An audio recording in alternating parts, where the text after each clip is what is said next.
Greetings, fellow adventurers and storytellers, and welcome back to Fail with Hope, a game where we are playing the beta playtest version of Daggerheart. Less than a month until the full release. All very excited for that. Woo!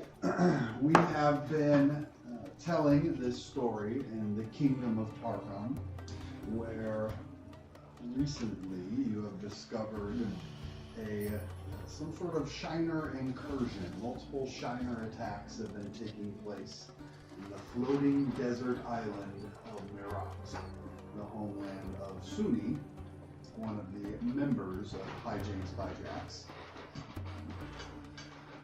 And you have been asked, as the kingdom themselves could not show their overt presence in the lands of the Marathi, you have been asked to find out what's going on, if the suspected rift they believe has been formed is actually present, and possibly even get the Marathi to agree to get help from the kingdom by bending the knee, basically. Traveling westward on your wyvern mounts provided by the winged defenders, you arrived along the coast of the Kingdom of Tarkon, where this island floats up a couple of miles up in the air above the rest of the land around it. Sands blowing across its surface, and speaking both with the dragon defenders present there, as well as to the Marathi, both the usual dignitaries and diplomats, but also a flood of refugees escaping the attacks of the Shiners. We gathered a little bit of information before heading up the following morning on the Chimera bird mounts of the Marathi, up onto the island itself, where the scorching heat and the blasting sand greeted you. You can call that a greeting. And you saw the various vehicles kind of abandoned and left behind by those fleeing down to the safety of the kingdom. You managed to find one of these vehicles small enough that you felt you could operate it and still in good enough repair to be used. Working together as a team and under Suni's guidance and leadership, you managed to get this thing moving. And review mansplaining. And Yavane's mansplaining. Yes. You picked a name that was too similar. That's yeah. I'm constantly battling that. Not Ravine, not Ravine. Anyway, you sailed across the sands of Marat, seeing a few of the sights present in this land. Mostly dangerous predators that eat anything moving across the sandstone, but managed to safely navigate your way to the city of Og, which I can finally show you now. The rock protrusions forming up, and I don't know why I couldn't think of the word teepee, but they're basically making like a stone teepee in the middle of the desert. That Suni said was the location of this city, this eastern city of Og. Entering through the dark and cooler, I won't say cool, but cooler than the outside, tunnel, the cracks that lead through this teepee of stone,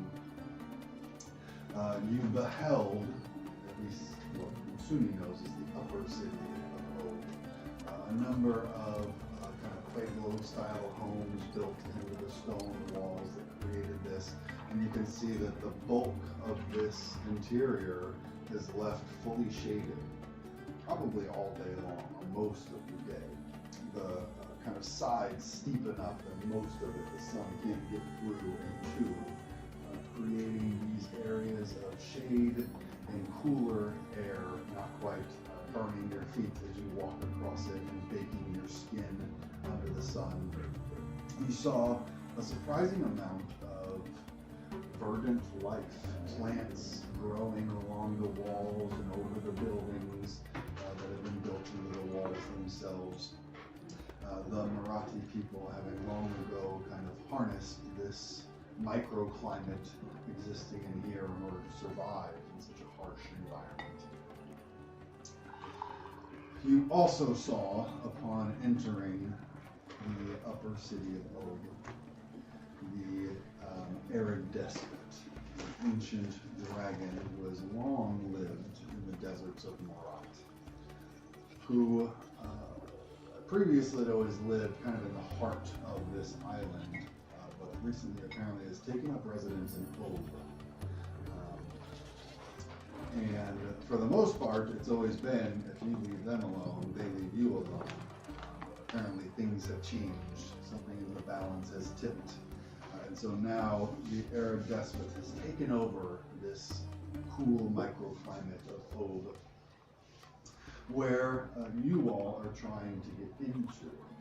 Suni has pointed out away from the sheltered walls, out towards the kind of inner plateau of this city,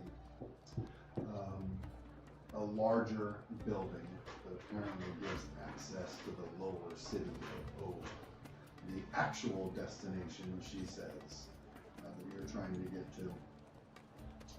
Unfortunately, nearby said building, basking in the rays of sun that are coming down through the hole at the peak of this stone formation, you see a massive draconic form, its leathery ribbed wings kind of tucked in around its sides, long sinuous neck, all of the scales, kind of a gritty, almost looks like sandpaper covering it. It has that same kind of texture to where it almost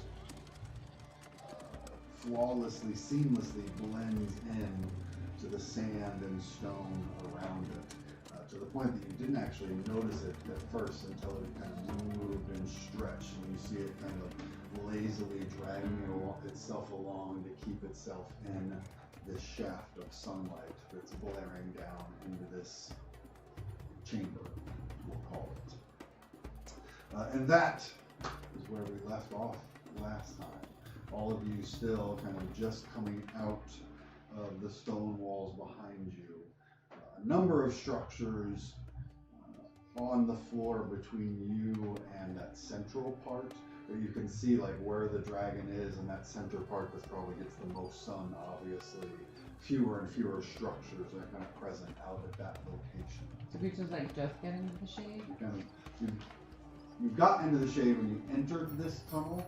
Oh. So you came through the rock wall, and now you've come out the other side. You're still in the shade of Og, but you're not in the tunnel. Okay. Well, anyway, everybody gets hope. Everybody gets a hope.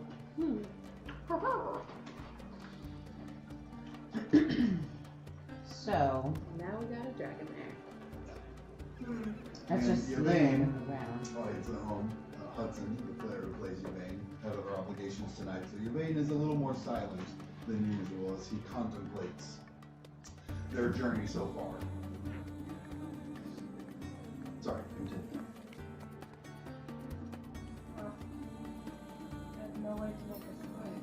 We're just gonna have to do this. So we're alone? Other than the dragon, the city itself seems empty.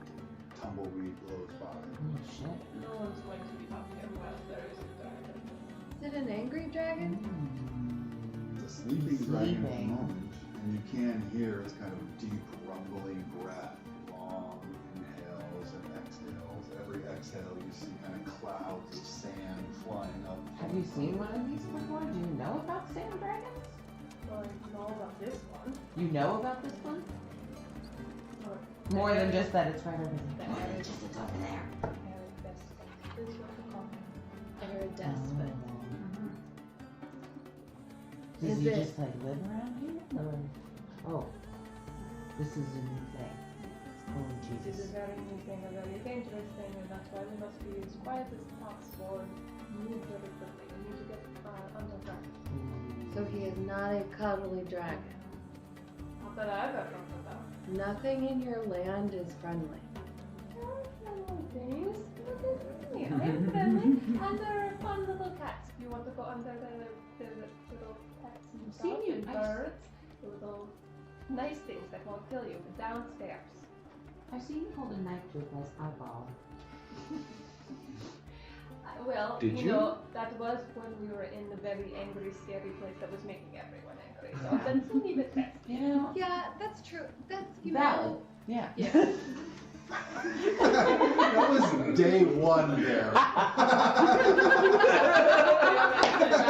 You've been there for like 2 hours. Soon he was corrupted.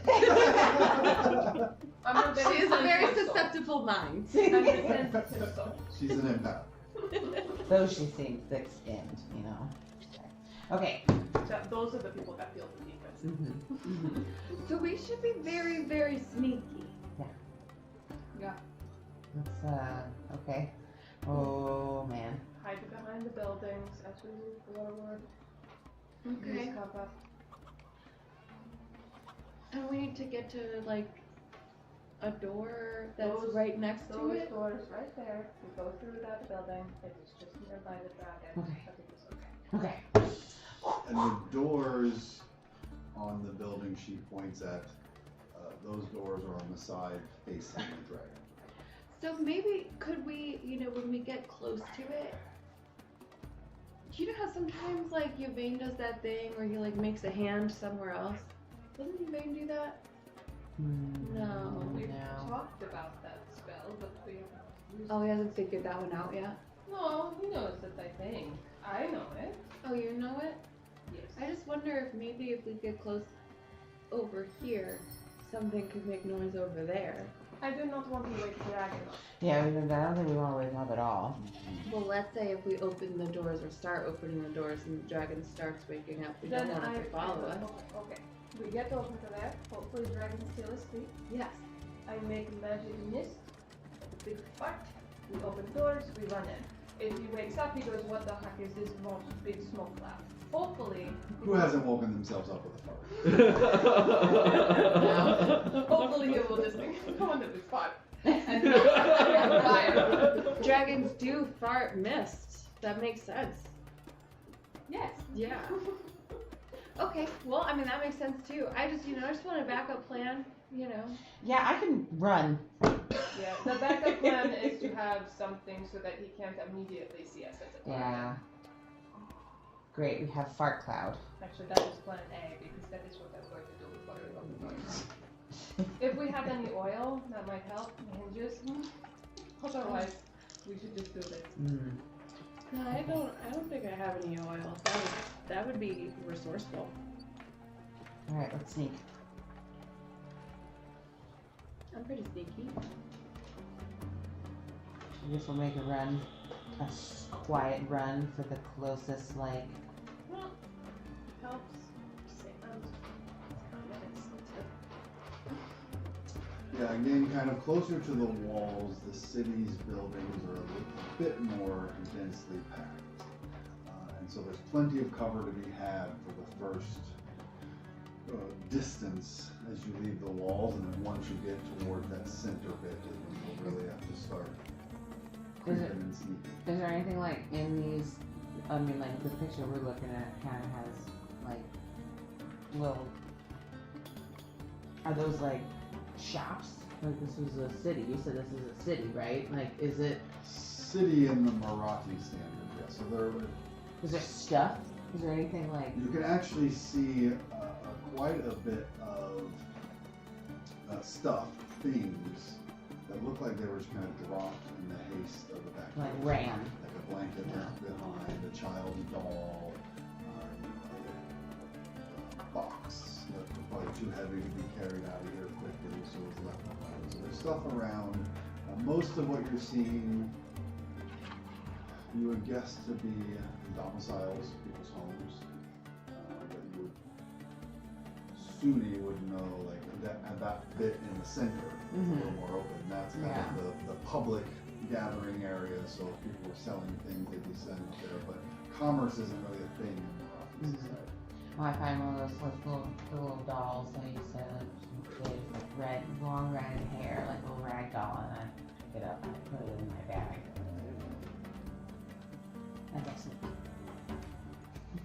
You all creep along through the buildings, and there's not the typical kind of city layout that you would think of. Most of these buildings almost look to be kind of haphazardly placed wherever someone felt like building them.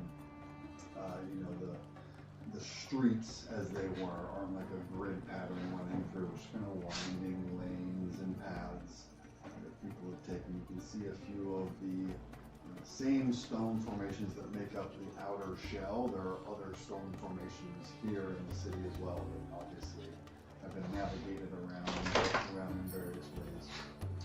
And moving up further through, you get closer to the point that you can not only hear the dragons breathing, you almost can feel it, these blasts of hot air washing over you like a tide.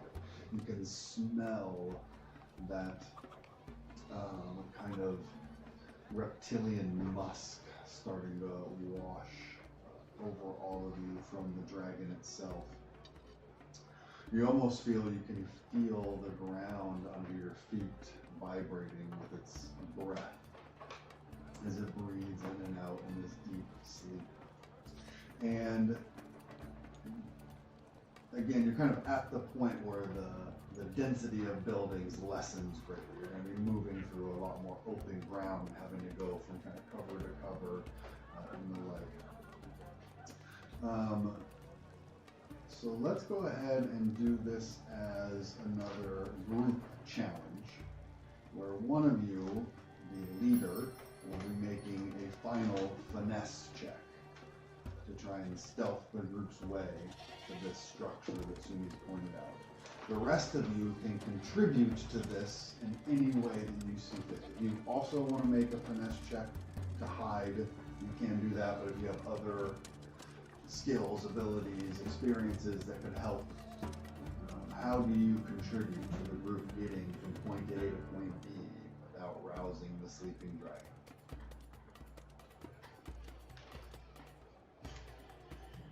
I guess one of you should nominate yourself as the leader as well.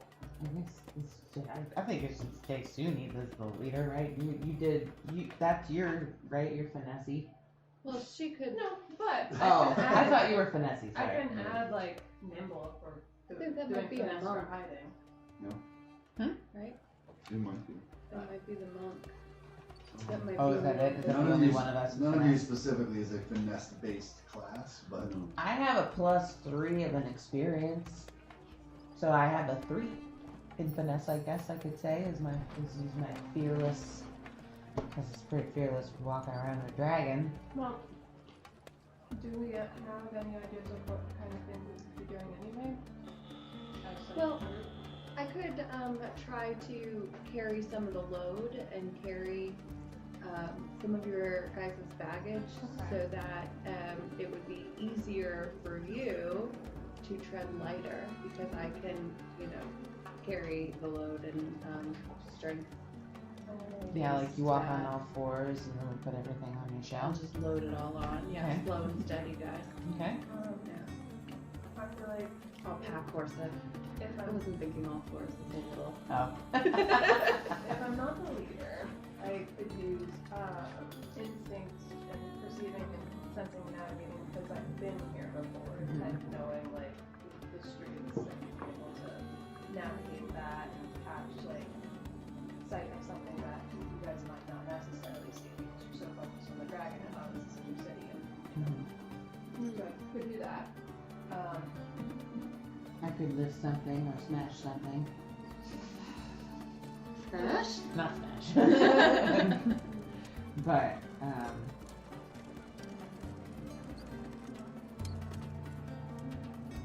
yeah. I have a +6 if I use strength or presence. But, Strong performance. no, I'm not just damn for the dragon, I guess. Play some music for it or something? That's what I was thinking I was gonna do, but You gonna bard it? I also like if I'm the one with the most finesse, I'll do that. Are you the one with the most finesse? I have +3.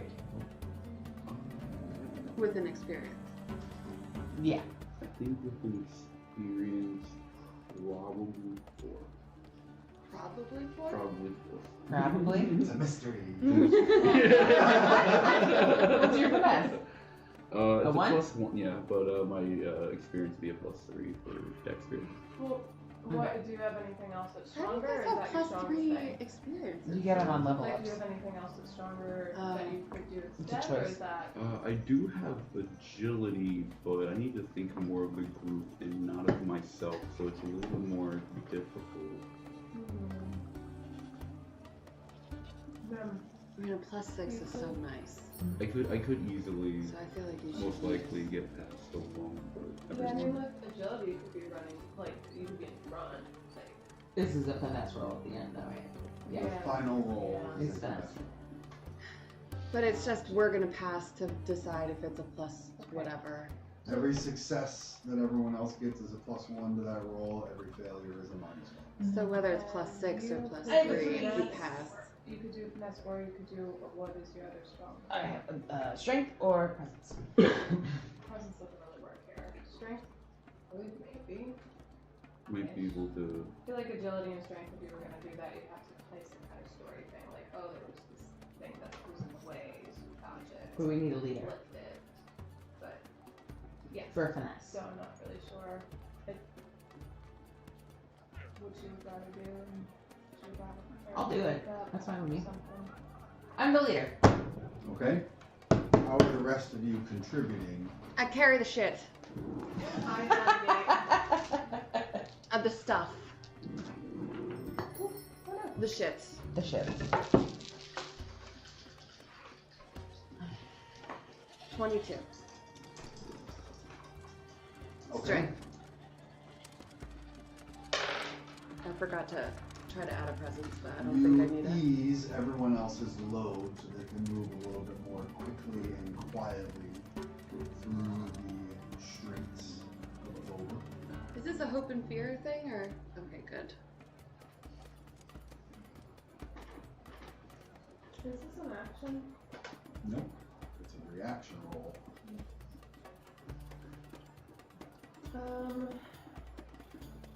Navigating.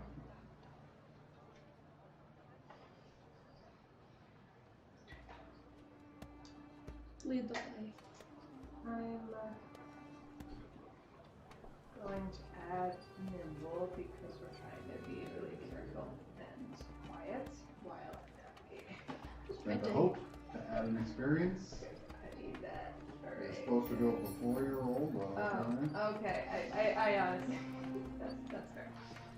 Okay. 13. 13. Wait, 14. 14. Still a fail.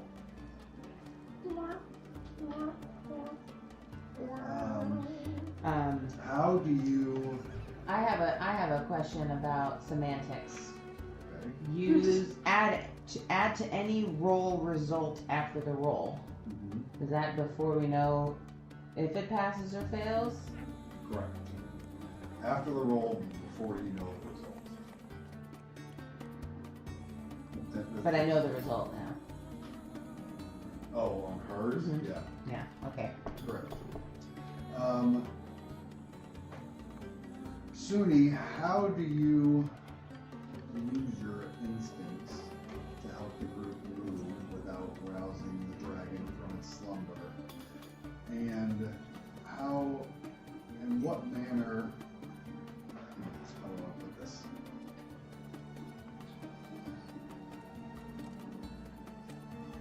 In what manner do you stumble slightly that causes you to gain stress? Mark of stress. And that can be an emotional stress, a mental stress, a physical stress. Because, like, she knows this city, she knows what she's doing. I was overly confident with the whole, like, oh, navigating, this becomes easy. I wasn't even thinking about the fact that I'm rolling a die that could roll low. It's a no-brainer. Did you find something personal that distracted you? maybe not so much personal. Maybe like the dragon is just really intimidating. Like that's really scary, and of course he's right next to where the doors are, and of course like they're like pointing at each other, like we're gonna have to be exposed. So maybe that's just the stress of it. Like she's navigating, she's doing all that stuff, but like there's that mounting like. Friends could die. Like we could just die before we even get in here. We're finally here. This is like we're so close to the actual thing that we're trying to do, which also still kind of feels a little impossible. Like she's not like some royalty or like super well known person. She can walk right on up that fight. But now there's a dragon. So Yeah, I spent 2 fear to put this dragon right where it is. so I guess it's that. And I don't really know the stumbling part. I mean, it's just that. You're like, I know this city like the back of my hand, no problem. And within seconds, you're lost. Like emotionally, spiritually, or All of the above. Spatially, you find yourself turned around. You're like, oh, there's great cover this way, and you turn the corner, and it's an open lane. Straight shot to the dragons. You have to cut back and go the other way.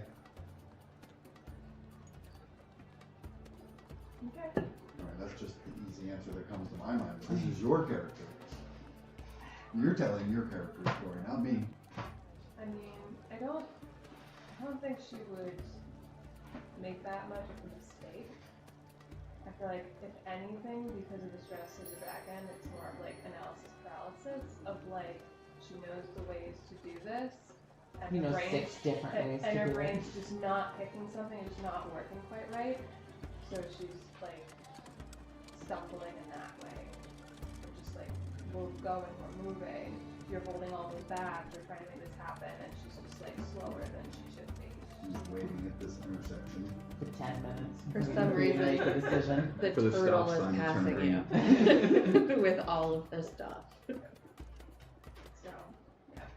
Yeah, and again, like these are very much opportunities for you to inject your character's narrative into the main narrative. So, you know, you could do something like you see something that belonged to your friend that had passed before you left, and that causes an emotional stress for you. So, these are not just ways to talk about the entire narrative, but like when you have these moments, think about your character and the story that you're trying to tell, and use this as a platform for that. she and I did not think we were going to chat. I believe, Mogar, you are the last one to contribute. I would like to grab a large tarp or a canvas type and just use it to shield everyone from the line of sight from the dragon as we move. Nothing to see here. Being 712.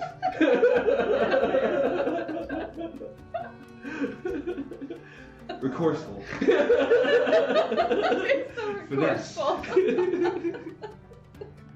Okay. You can make a finesse roll. Nice. It almost like strength because you're lifting it. Wait, hang on. I got a nice hefty 4 if you have a bad roll. I need that. There you go. Add 4 to it. I was trying to give it. I just did this too. I forgot about my. I should have put it because I was 16. 16. Mm. With hope? Yeah. It's so resourceful. It is resourceful. I didn't change it. I think it's funny. I look at it all the time. Upon finding a few of these more open areas, there's not much cover for you to hide behind to get closer. Mogar spreads his wingspan with this bit of canvas, kind of same sandy brown color, to try and mask your all's passing in front of the dragon's view as you can. And you find yourselves closing in on this building that Sunny indicated, and again seeing those doors facing right out toward where the dragon is sleeping. You have to make this final stretch without rousing the dragon.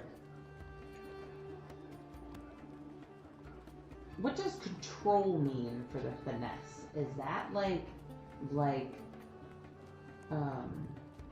controlling like a car, or like controlling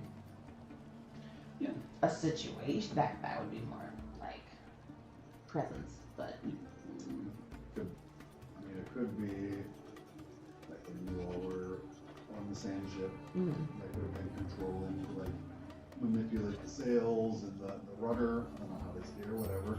But it could also be like body control, okay. hand-eye coordination.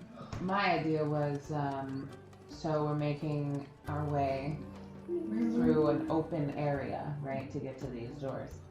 So I want to, as we were passing by the last like group of buildings / pop-up shops, whatever's outside, there's like a giant fan or like a big leaf of some sort. And I take it and I use it to cover our like footprints as we walk in the open. So like if the dragon does wake up, we have a sandy cover, and then there'll be no footprints. So if we need to fart cloud, we're like, there's no footprints that give away our location. So smart. To control my environment. So this, as the leader of the group chat, this is not a reaction roll. This is a regular roll, so you can generate hope or fear off of it. And make your roll. Also, in this thought process of trying to get through this passage, right? I keep thinking about why Octavia took me away and brought me back. Like, there's always a reason why she takes me, and there's always a reason why I get to go back out into the world. So I've been thinking on this like extremely long journey, like, what am I here for? You know, and like fate is always so fickle. And as we came upon this dragon, I'm like, okay, so this is like my threads of fate have reached this far. And I want to use my Orderborn dedication. One of them is the threads of fate are far-reaching and often unexpected. It gives me a d20 on my hope die, so 12. And I fearlessly take my piece of fern and clear our things. This is an action roll. Yes. And it's a regular roll. I can generate hope. And then what else is there? You can also generate here. Okay. Do I add anything extra to it? Only if you Whatever want to. you're adding to it. Okay. Well, I'm fearless. And you roll 4 money. Okay. Wait, we didn't get her anything to add to it? I can re-roll a 1. From the groups, you get an additional +1 from the rest of the group. Okay. Fucking crit, y'all.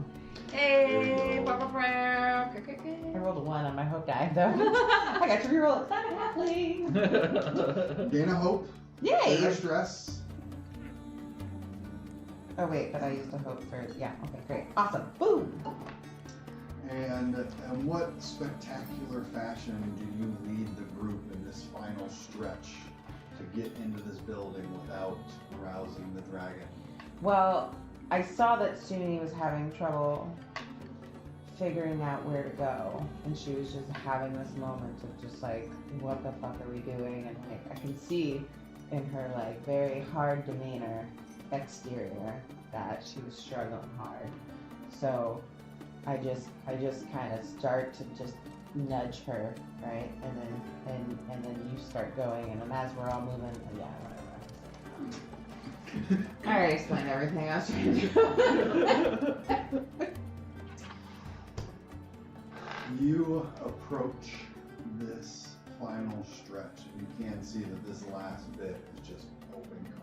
A few of these rock formations, a statue, the buildings are 40, 50, 60 feet apart from each other, and you've got no choice but to just beeline it through the open. And so, with the rest of the group's help getting to this point, you cover your tracks as best you can. And feel that the team has this. The dragon is not going to wake up, and so almost confidently and quickly you beeline towards this final building. You actually find the building to be locked, but very quickly you manage to unlock it almost without even trying on a critical success. Getting yourselves inside to what looks to be something of like a meeting hall. Come into a large round room. Looks like there's a couple of chambers off on either side, but the room itself just has thick carpets laid across the floor and a number of kind of like large pillows all arranged out in roughly a circle, but they're kind of haphazardly placed around. You can see like a few trays with like pitchers that have been knocked over, and a number of like cups and mugs that have been kind of tossed about on the floor in the chaos here. Looks to be some kind of like meeting chamber. And as you quietly close the door, you can still hear the dragon outside. But it's just a chamber. There's no door to go through beyond here. So we just close ourselves into a room behind a dragon. Seems like it. Is this where we're supposed to be? My eyes are still adjusting. Give it a moment. We just need to find the lever so that we can get into the elevator and get downstairs. An elevator? She says that and pulls one of the rugs away. And you can see a hatch in the floor. Whoa! Ooh, okay, so we search for a lever. You quickly, as soon as Sumi says the lever needs to be found, you all fan out to go look for it, and then she walks right over to it. I'm pulling down some books. Yeah, I'm on the bottom shelf, like, It's not what the heck? It's not that you guys, but in the middle of my city. Count. I'm just looking at the door. So we get into position, pull the lever. Honk. The platform you are on begins to descend down beneath the floor that is built of this building, which looks to be the natural stone that would be under the sand normally, and starts to descend through the earth itself. How far down does it descend? Pretty deep. Good. Pretty tall buildings down there, so yeah. And is this lift system, is it open? Can you see the city open up in front of you? Or is it you're in a shaft? I would think for a large part of it, it's just you're in a shaft, so they like painted, like there's paintings on the walls, and like mosaic and stuff, so you have something to look at. And then towards the when you get to that end, there's a bit of a window like where you're like forward facing, so you can kind of see like the hallway that you're gonna be entering.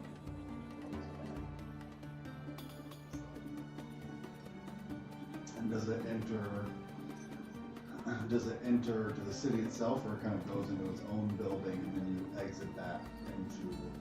So the city, as far as like I've been in a lot of ways, it's almost like you feel like you're in like a building because everything is like right next to each other and stuff.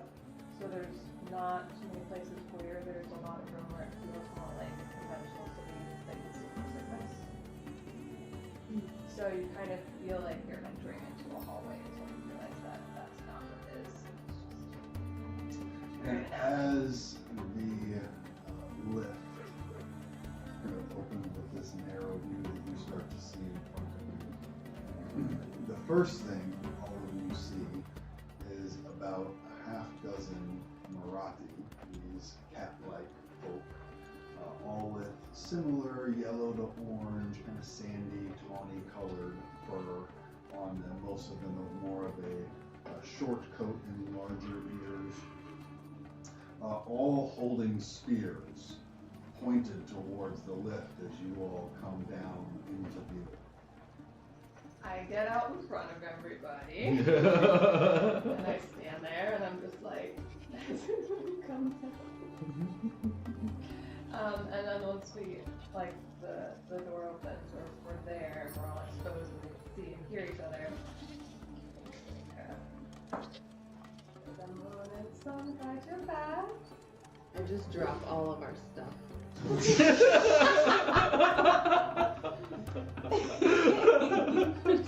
You see all of them still standing, not in an aggressive manner, but definitely ready and pointing their weapons. So I guess that maybe that is aggressive in some ways, but they're not like openly hostile, just on the defensive kind of. And one of them just says, "Who are you? How did you get here?"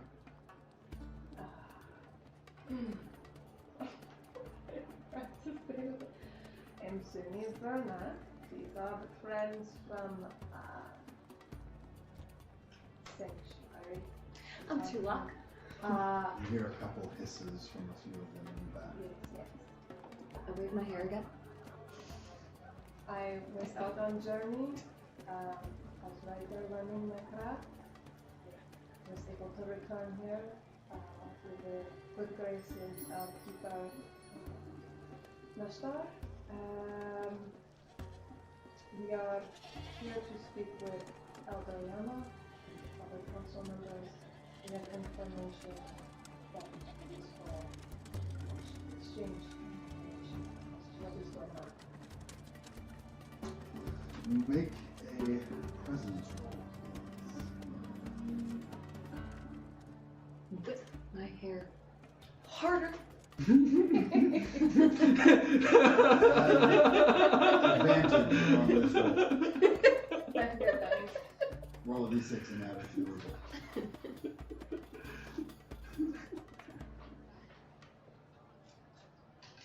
I hit Jax with my hair. You have to like lean over to do that. It's very intentional. I'm getting deep. You get everybody, just one big swipe. I said I'm Tulak.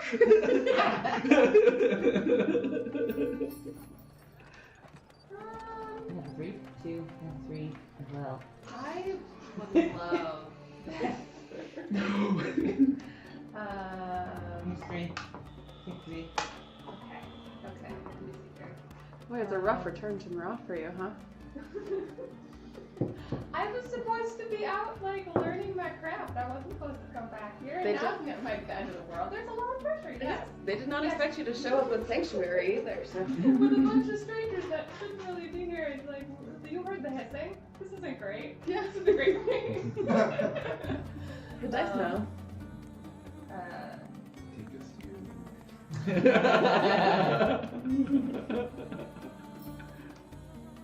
Okay. I'm gonna spend a hope to add gambler to this because this is a gamble. Okay. And Again, Yeah, you're supposed to add it before you roll. oh god, So you can add it.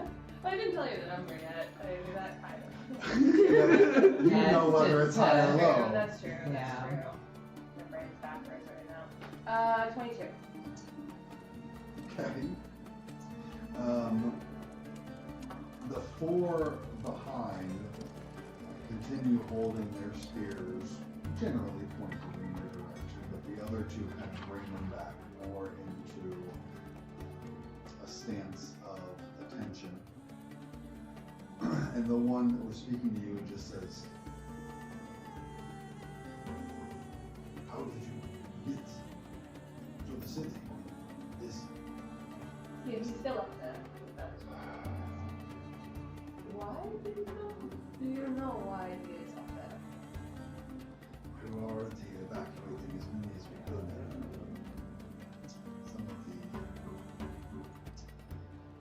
Some 20 makers, and the elder you seek were a bit stubborn, refused to leave. And then they showed up. We had no choice. Everyone that was left was retreated. Did not speak, say anything about why he is here. Did not bother to ask. Sometimes dragons like to just say things about, so. The city was already in such panic. Not quite chaos, but disorder. Very few were left. Most were already below. I was hoping your arrival would mean that it's gone and we could get a few more of the younger hours, but we will defend our own as long as we can.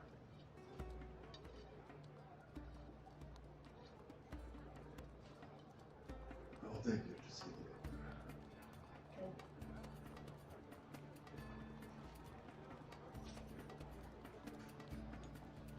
He turns back, giving a few quiet commands to those behind him, and then gestures to you all to follow as he begins to lead you through these narrow city streets. I whispered to Lark. Do you think we should have fought the dragon? Do you think we could have taken that dragon?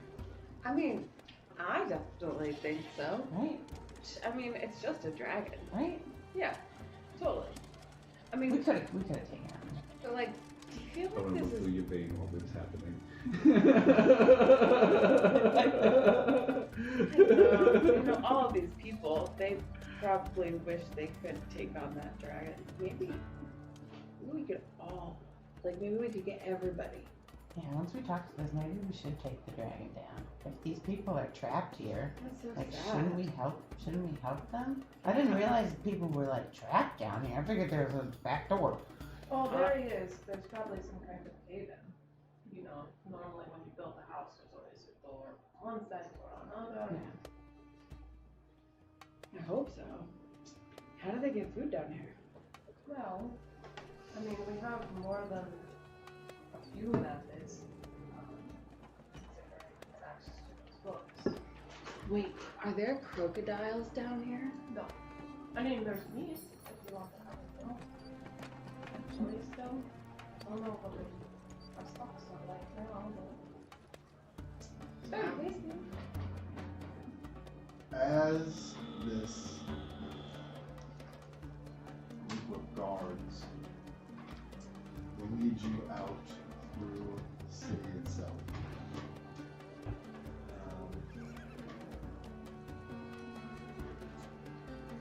Suni, what do they see? What does this city look like as it expands out around them?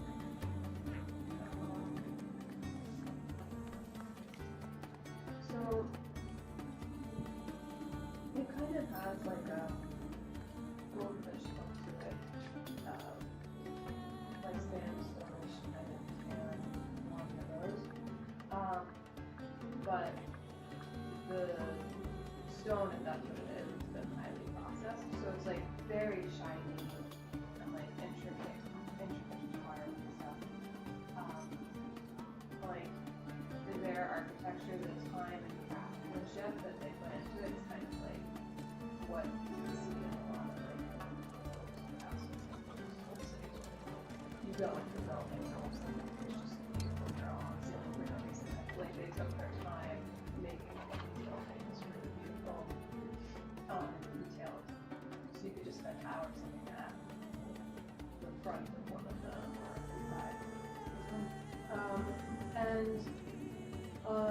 A lot of the places have lots of stained glass as well.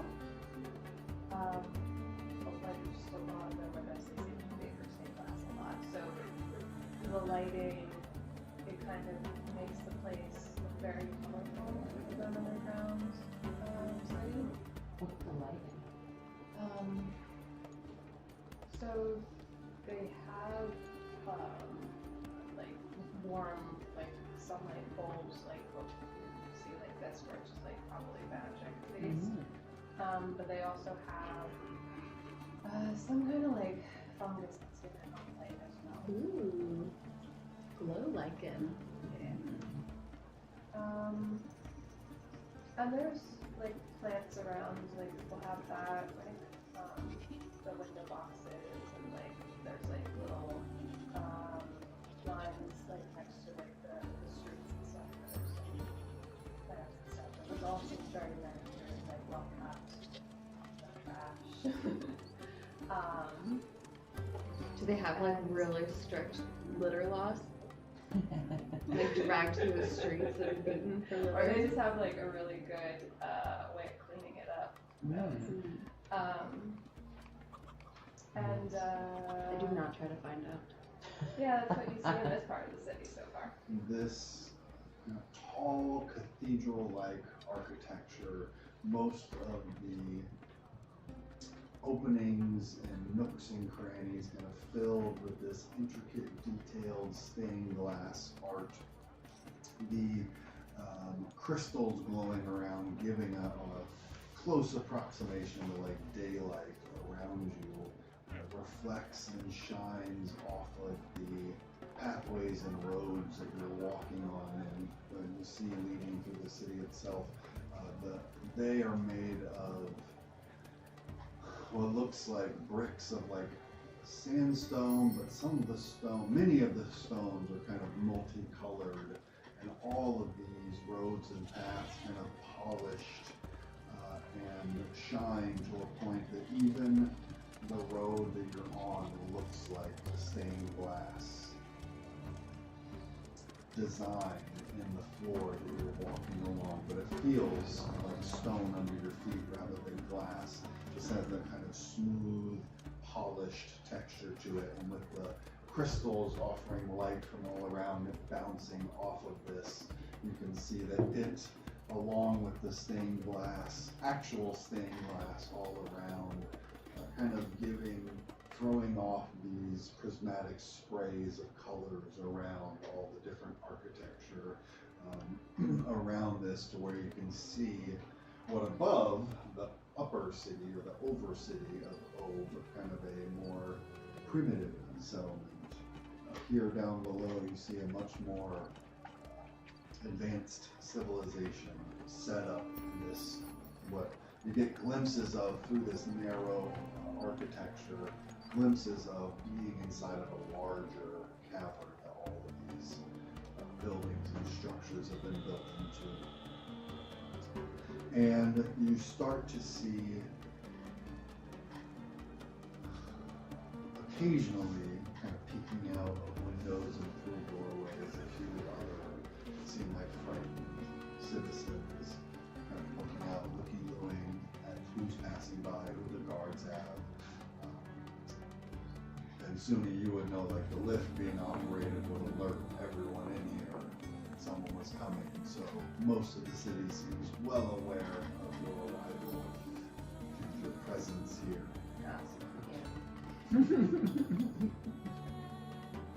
You can see a pair of the guards leading the way, and the other four are very much kind of surrounding the rest of keeping tabs on you. Do not seem to be like trying to bolt or anything. They're very much kind of forming a perimeter around you, keeping their spears at the ready. And the guard who had been leading you over his shoulder as he's walking along through these narrow streets, is just like, why is it that you would speak to the elder? We have seen things from the mountains that maybe of help and understand the bigger picture.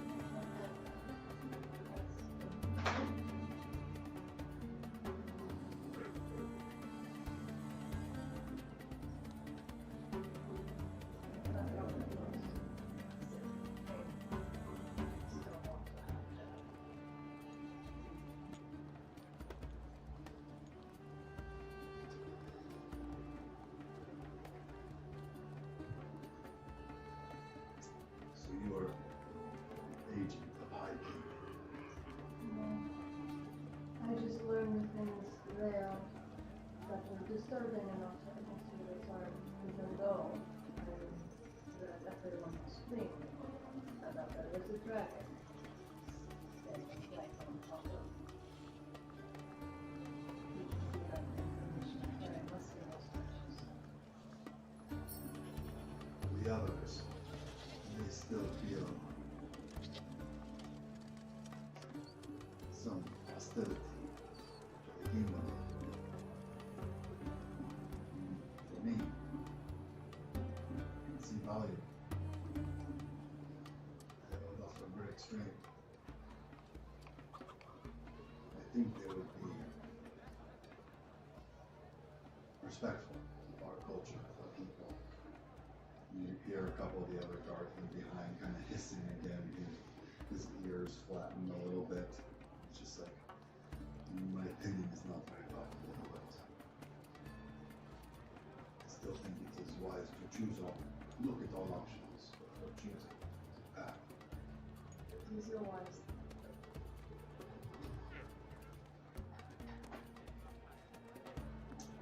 He continues leading you through, and you start to see, after 5 or 10 minutes, that the looky-loos peering out of the windows and doorways, starting to get a bit more bold and peeking out further, and some even start to come out and follow along behind, like very much like, where are they going? What are they doing here? Particularly outsiders to the Marathi. You all are being brought further into the heart of the lower city of Ova.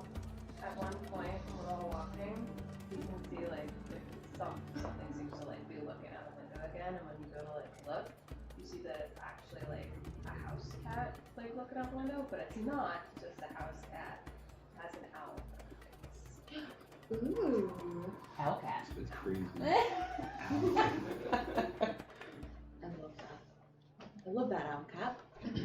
Just perched and then just one neck turned. You can also see, Chewing on its own tail.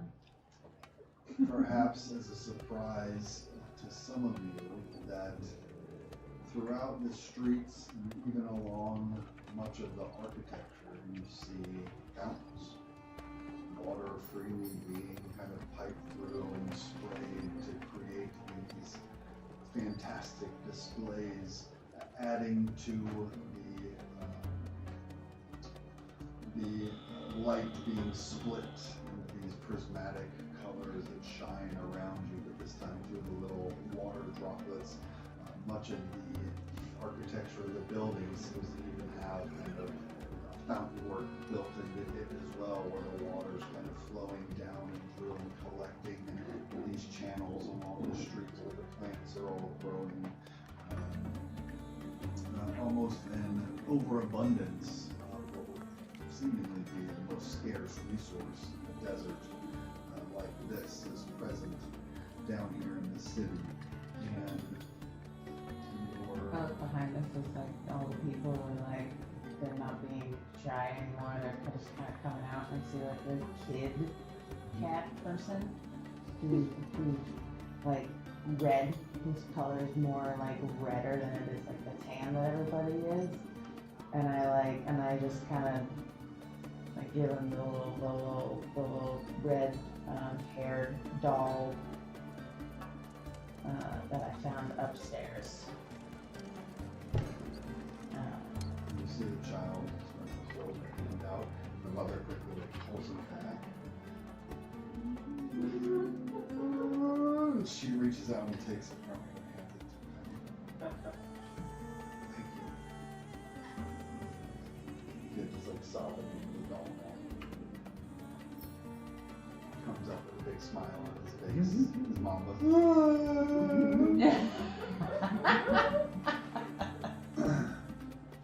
You can see at this point the narrow, and it's not just narrow laterally, but the buildings on either side of you rise up high above, giving this entirely narrow view above and in front of you as well. And it starts to open up, where you can see a larger kind of courtyard plaza that opens up. In the middle of it, a wide, squat structure, kind of a pentagon. Each of the 5 points is a much narrow, taller tower that is seemingly completely made of this stained glass and has lights from within that are shining out around it, adding to the cacophony of color in this section of the city. And those 5 towers rising at the points of this kind of flat, squat building towards the middle, where you can see, it seems like word has definitely spread faster than you all have walked, and like a crowd has gathered here as well, as they've all guessed this is your destination. And I say crowd, it's like a couple dozen Marauders at this point. The city very much feels vacated. The amount of citizens you see here in Obe doesn't add up to the amount of structures you see around you. And you can see that as they are leading you towards this wide open archway that leads into this building, the Marathi guards all stop, putting their weapons down on the ground, and each of them kneels before the doorway. It seems to kind of give a silent prayer of some sort. Assuming that you would know this is kind of the ritual of reverence and respect to the repository of worlds that you were about to enter. I would do the same. The sacred place. And kind of just gesture like, can we just go along with it? Well, do it. I know your All name the is things. watching his amulet too, to see what It's not pointing here. Okay. It seems to be pointing to further inland of Murat. You guys are still somewhat near the coast of this floating island. I do as they do. I don't really, but Well, I just like I mimic the don't body pray. movements. Yeah. So I'm not gonna. Yeah,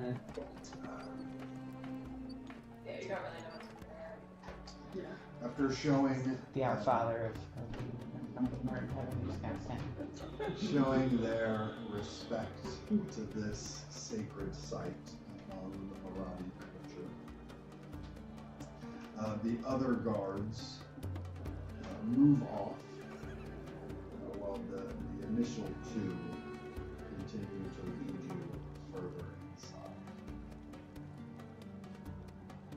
inside. The 4 that kind of moved off were standing here at the entrance, as if still ready should they be needed, but not giving as quite an active and close supervision as before. Heading in through this archway,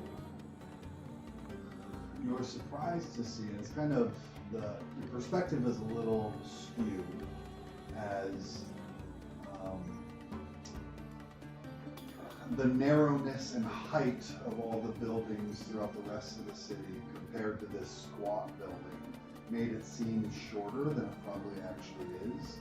So as you come in, you're surprised to see that even this structure rises maybe 3 or 4 stories up above you. It's just squat compared to all the other buildings around it.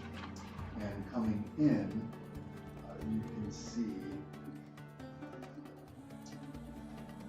rows upon rows with the kind of rolling ladders that move along the shelves, shelf upon shelf, some of them displayed out on lecterns, but just a vast collection of books of varying bindings and coverings, and even some of the text looks different on them. Which is books upon books upon books, and many of them again are kind of laid out and opened upon some of these lecterns for reading through. And your escorts kind of lead you deeper and deeper into the heart of this place. And there is a feeling as you enter this that this is not quite a holy place, but very much a sacred place. And there's kind of the silence here isn't so much eerie as it is like you almost feel that you don't want to speak to disturb what is around you. And you can see even in this, their kind of military posture, their posture of the guards even seems a little bit more in awe of this place as they walk through. And they lead you further and further into the heart of the depository of worlds until you finally arrive at a table with a pentagonal table with 5 sides to it. And there's a chair at each of the sides of the table. And 3 of the chairs currently have Marathi individuals sitting in them. One of them you see wears similar armor and garb to the guards that had greeted and escorted you within, although with a bit more decoration and notice of rank.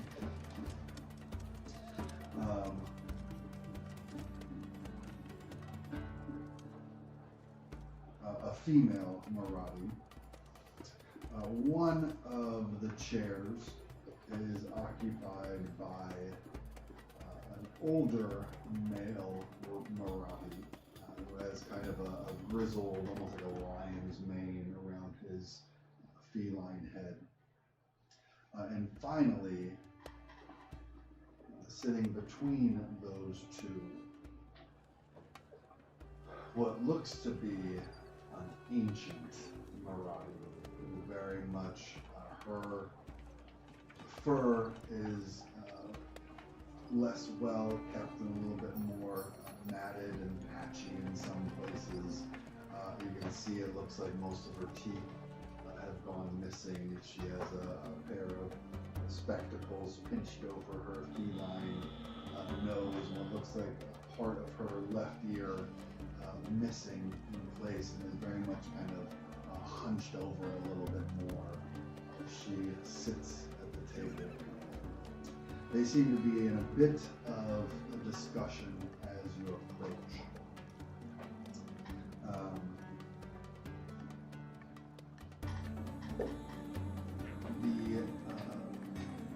The leonine figure, the one with kind of the lion's mane around it,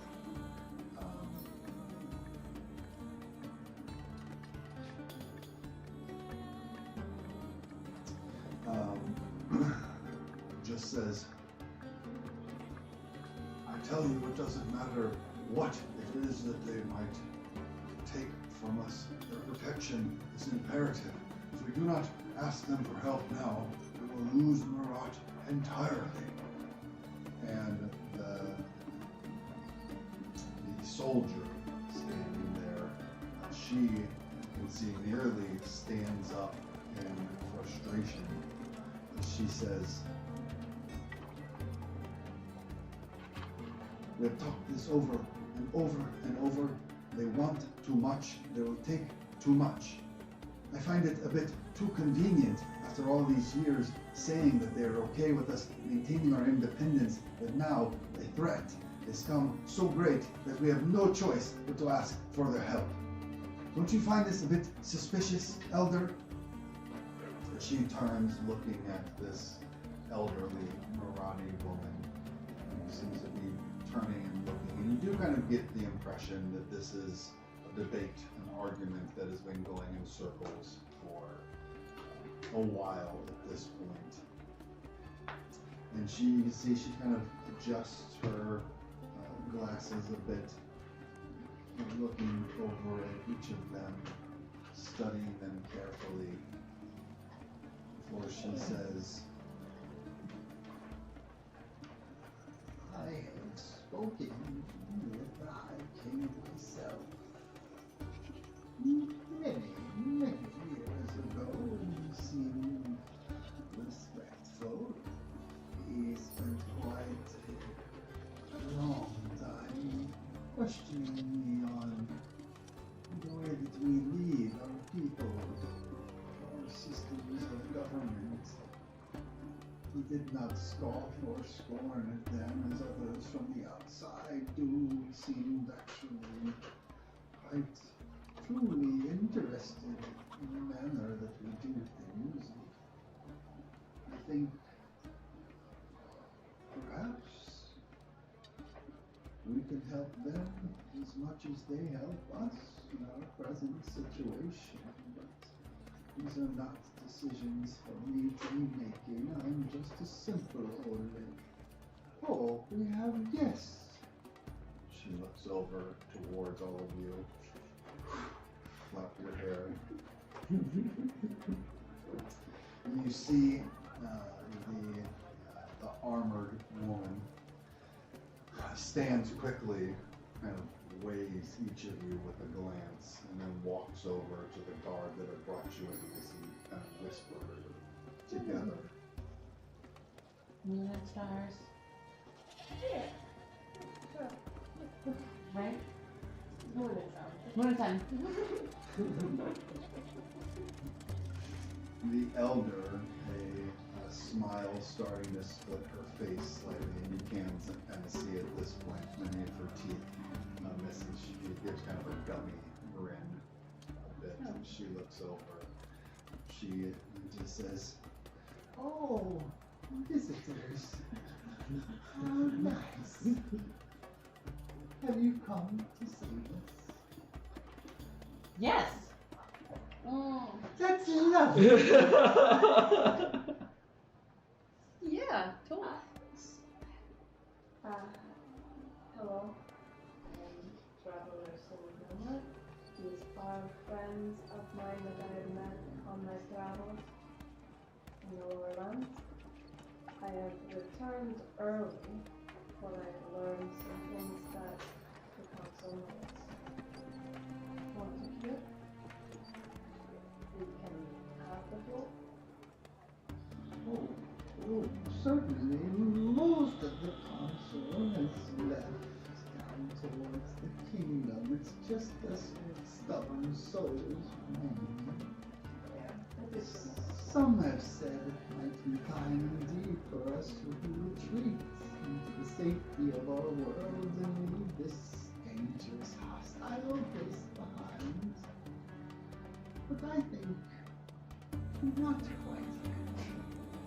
It would be an alarming shame to abandon the possible for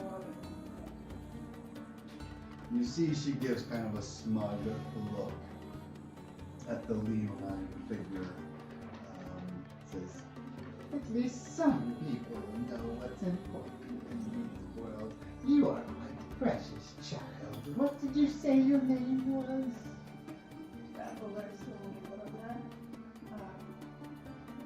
There's no need to be so formal. Please come, sit. She pats on the pillow next to her. You can see that there. She moves her chair aside. She stands quickly and moves it, and she kind of shuffles a few pillows over to you. She goes and sits cross-legged on the floor. Very awkwardly over to it, like I'm a cat and I don't want to do this, but I'm doing it anyway. And I just like sit down, and then immediately I'm just like, I open up my bag, a minute, and I pull out the Marathi forgery busted book, and I just kind of put it down on the table. The elder is kind of gesturing for all of you to come over and join her as you pull the book out of your bag. A wave of hisses kind of travels around the room as they see this. I mean, even the elder, you can she kind of gives this, but there's no teeth there. As she sees it, she says, "This is tragedy." And a tear starts to form in the corner of her eye. "You would please to be such a..." Her hands start to reach out. She says, "This isn't one of ours, but it is. Where did you get such a..." It seems that all of our world, perhaps all places are in war. We are in danger of a deeper form of reason. I received this book. I saved this book from a contraption that was causing a rift in space and perhaps You mean a shiner? it seems that they are occurring around in different locations. Marat Briarwood was where we got this book, and that is a place that the kingdom has been trying to bring into itself and integrate, much like Marat.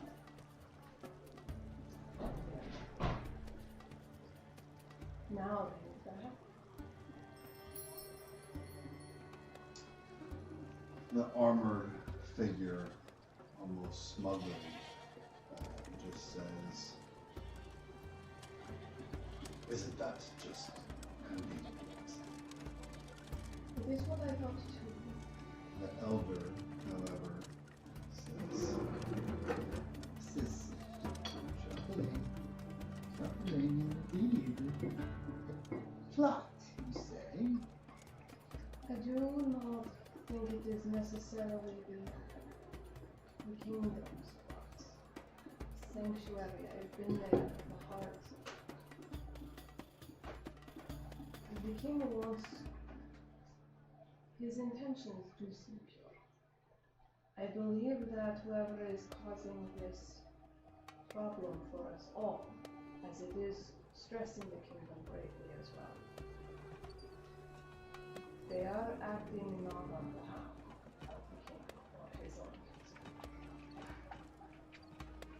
And they, whoever they are,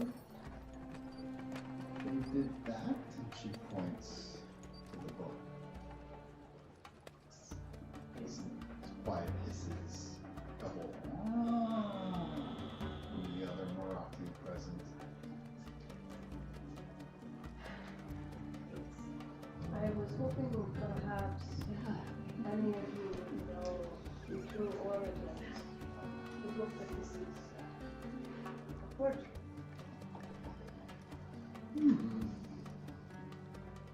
Bring it a bit closer to you. Slide it over towards her. See, she takes kind of looking at the spine, looking at the bindings of it, looking at the text, which is kind of broken and stuttering across the page. You actually even see, smells it slightly, and hits a corner of one of the pages. And she goes into a pretty in-depth study of this book, turning some of the pages over. She almost seems to get lost in her own thoughts and studies, to the point that she is quietly looking at this book for 5 minutes, 10 minutes, 15 minutes pass by. You see a younger Marathi woman coming in with a silver tray. Looks like she has some drinks on it. She kind of brings and sets over near all the rest of the great food. The elder studies this book silently for close to a half hour, to the point that you think you've been forgotten, other than the guards still standing by, watching all of you closely.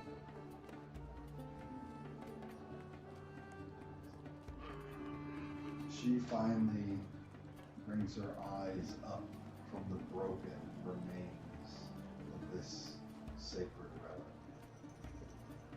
And you do see tears forming in her eyes as she is holding back. She handles this piece. She looks around at the rest of you.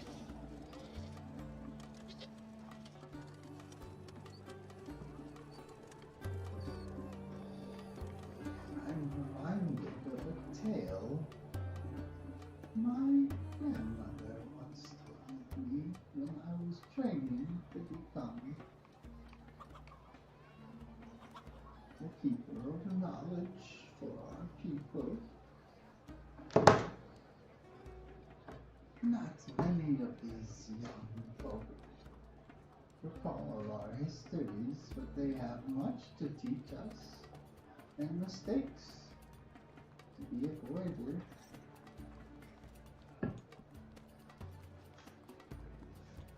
As you have observed, this is not one of ours. It is a copy, a forgery, and found so far from the lands of Mirat.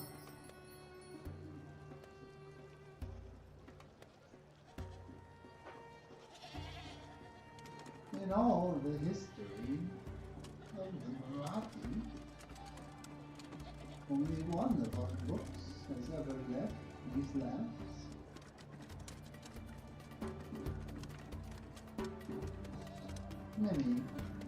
Many generations ago, when my own great-grandmother was just a small kitten,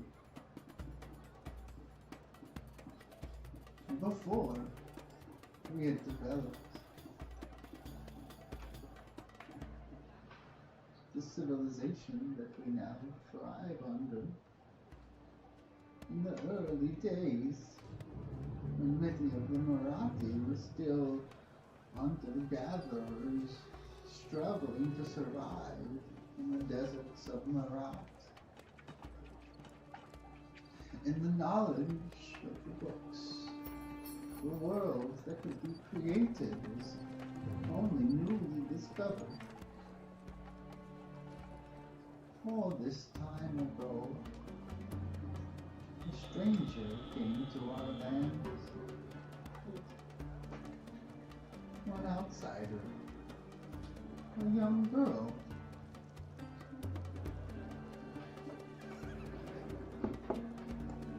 Hunted, starving, in danger.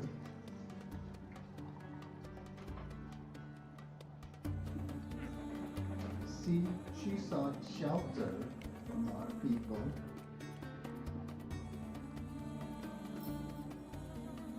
And we gave it.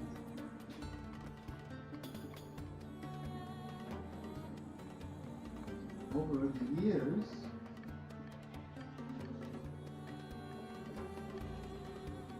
she lived among the Marathi.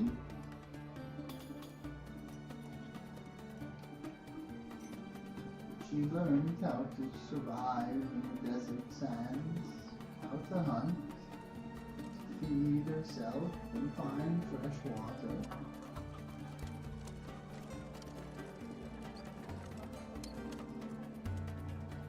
Eventually, she learned of the books.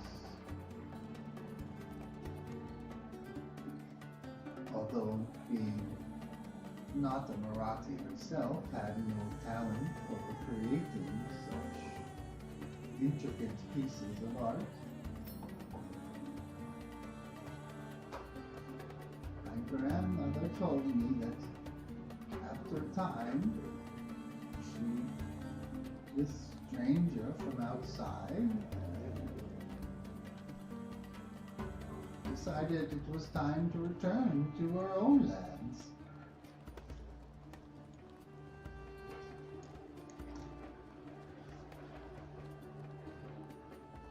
She asked but a single request. lot of books. An early attempt that was all but useless led to a world of intolerable climate, inhospitable to any form of life, in fact, devoid of all life. What good is a world that one cannot enter and explore?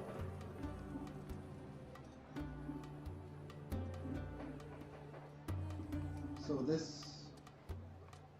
stranger was allowed to take the book.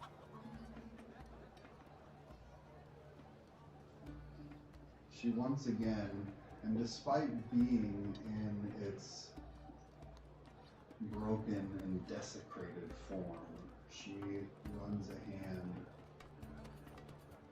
almost affectionately over this book as well.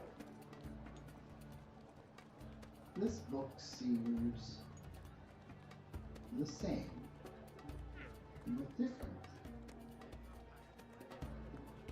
Have you tried to read it? The little seems that it is wounded. It is. Much of it beyond comprehension. But it does not speak of a world devoid of life. There are things beyond in this world, things that live. But I think it is the same for a copy of that book taken all those years ago. Does she have learned enough to make her own book of that time being the foundation? Add some spark of life to it? Perhaps, but what exactly happened to this one?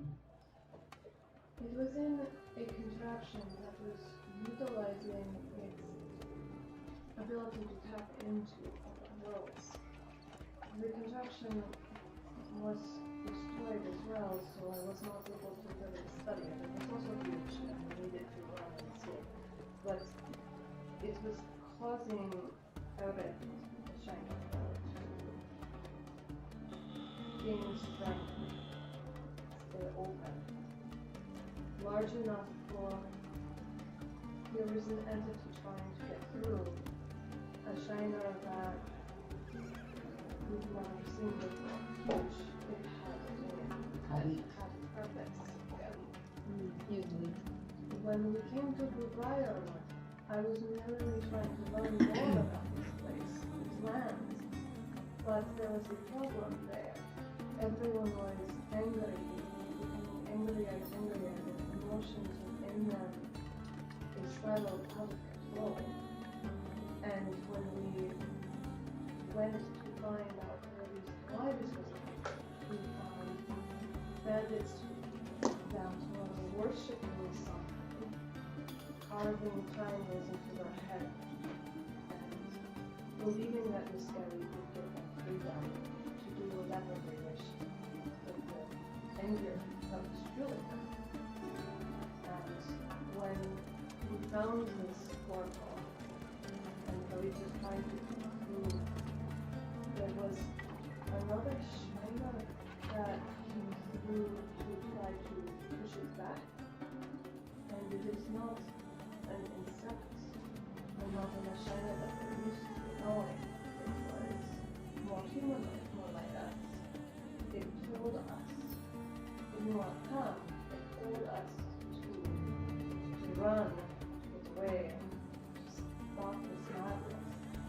And just recently I journey to come to you to speak with you. And my friend here said that she saw that same shiner that we affectionately call Oyster.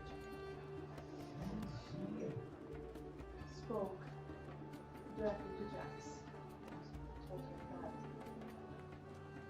we will find her again and to speak with him and to end this, or if we do not, it would be the end of us all. So this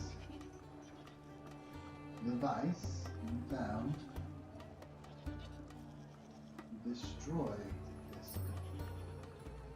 to create this rift. It came out of the book. The rift where the shiners come from.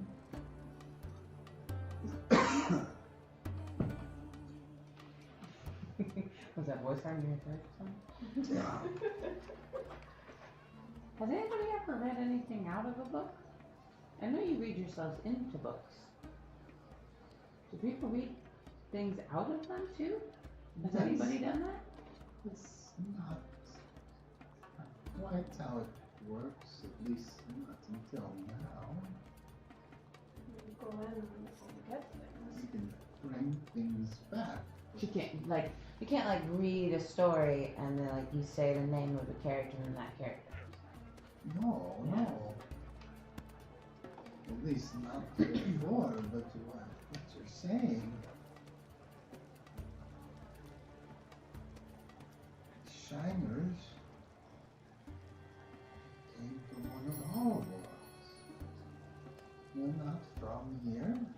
I had a theory, and I pull out this other book that's like Burrow's notes, and put that down.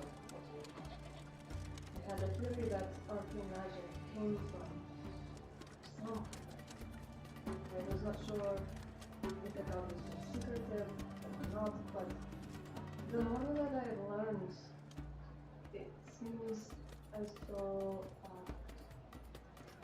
our magic, arcane magic, comes from the world that the shiners are from. But we have to be careful. The more that we use, the more we might create these rifts. There's more interaction back and forth between our worlds. I have seen firsthand that our magic comes from them. From the world that the shiners live in. The world from this book. One of our creations. But you sorry. Jack. Hmm. You're Oh, you're I simply follow Octavia.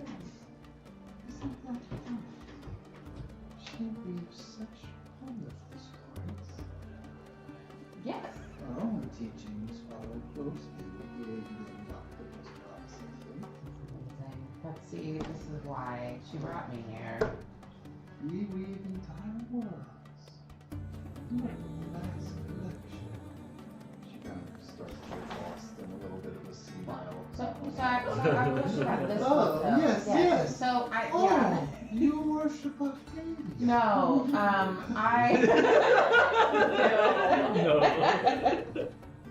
But with this book, because you guys do this, the books, the writing, this is a very you thing, Creates the worlds beyond this.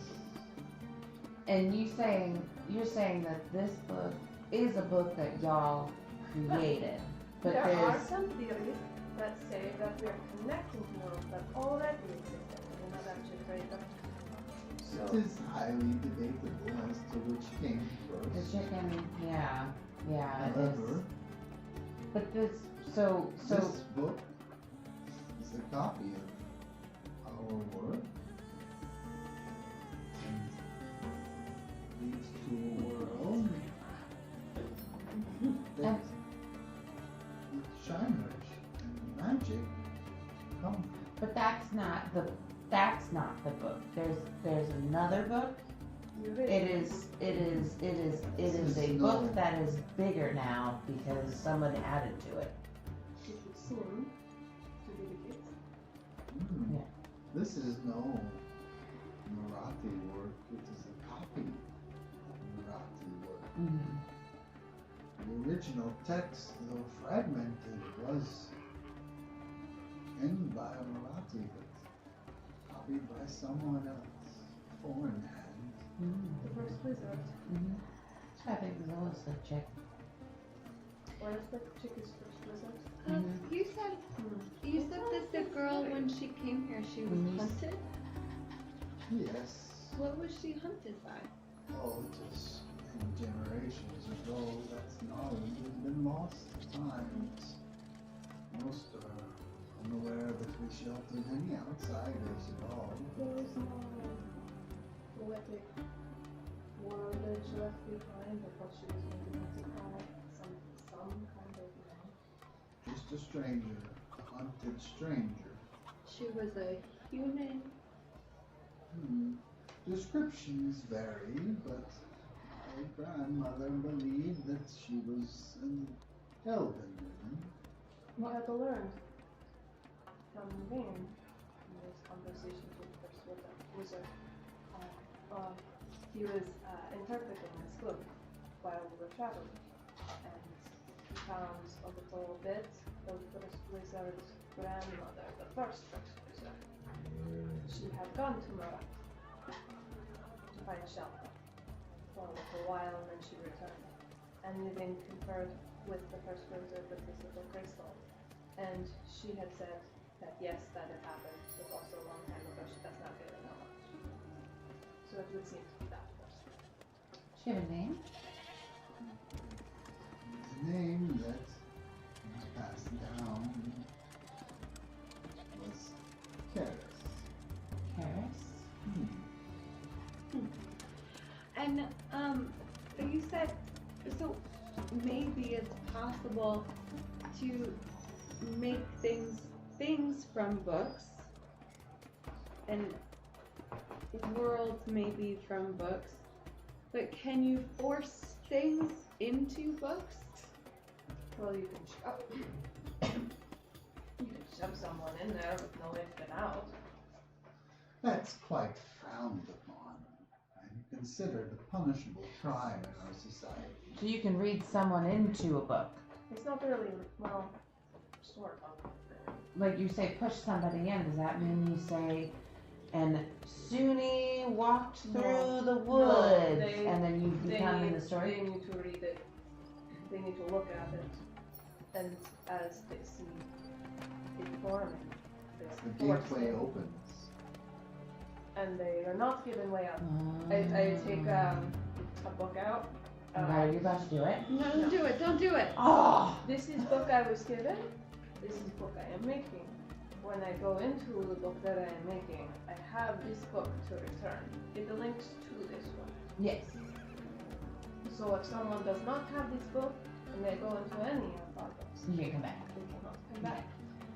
There was a time early on where we would use books, some books as prisons. No, that's smart. Can't get out. But it sounds as if someone has made this device to rip open the book. Create. Are we the prison for the shelters? That's an interesting theory.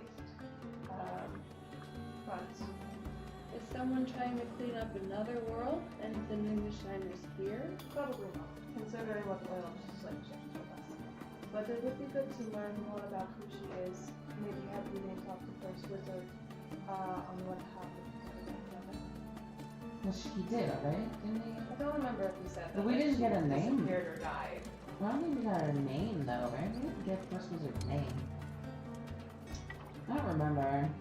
I know Hudson probably would have made those notes. 50-50 I don't on remember. whether or not Yvain was told the name. Yeah, okay. Would you maybe have just like known that being like a conversation wizard dork? Like know the First Wizard's Yeah, it's like actual the name? picture on the wall. You know, Yeah. first wizard, Wanda, Vision. Something like that. I feel like Elaine would say. Definitely not the name. Definitely copyrighted.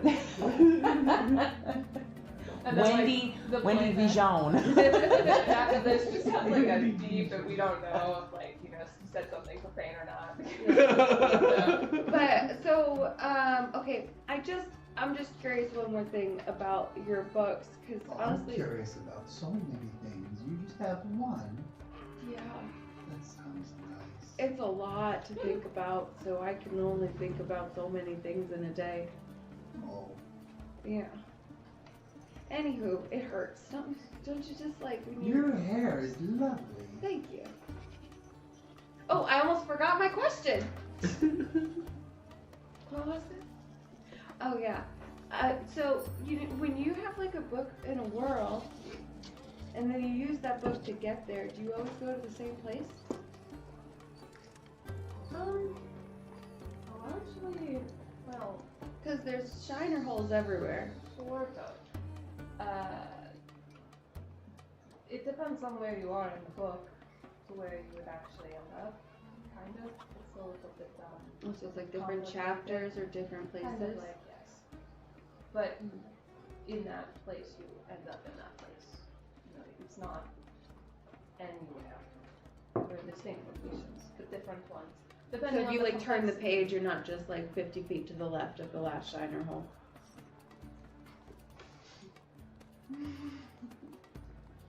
I can't help but feel that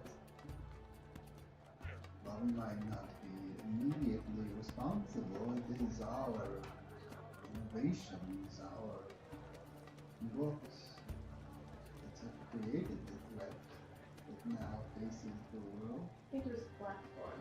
This is someone's intention to make a book like ours, and then I guess Rip it open, defile it, and use it to spew evil upon the world.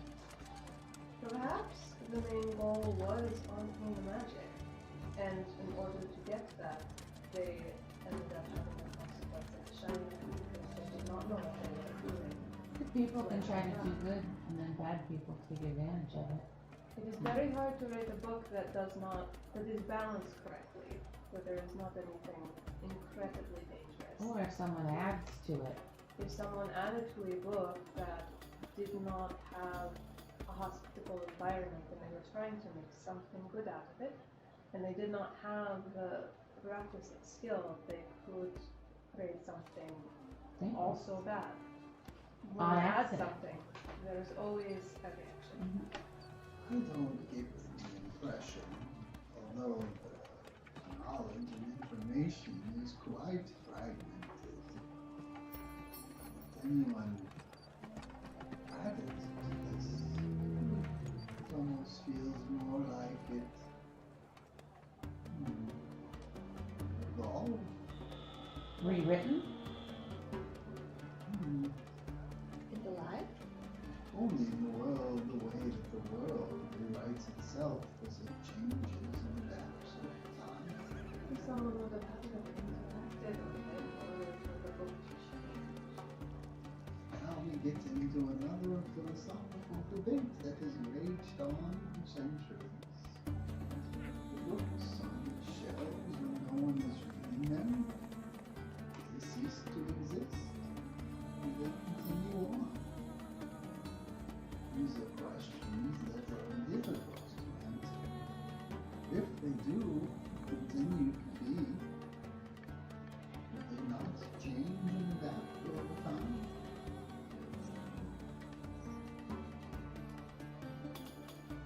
This book, and again she kind of strokes delicately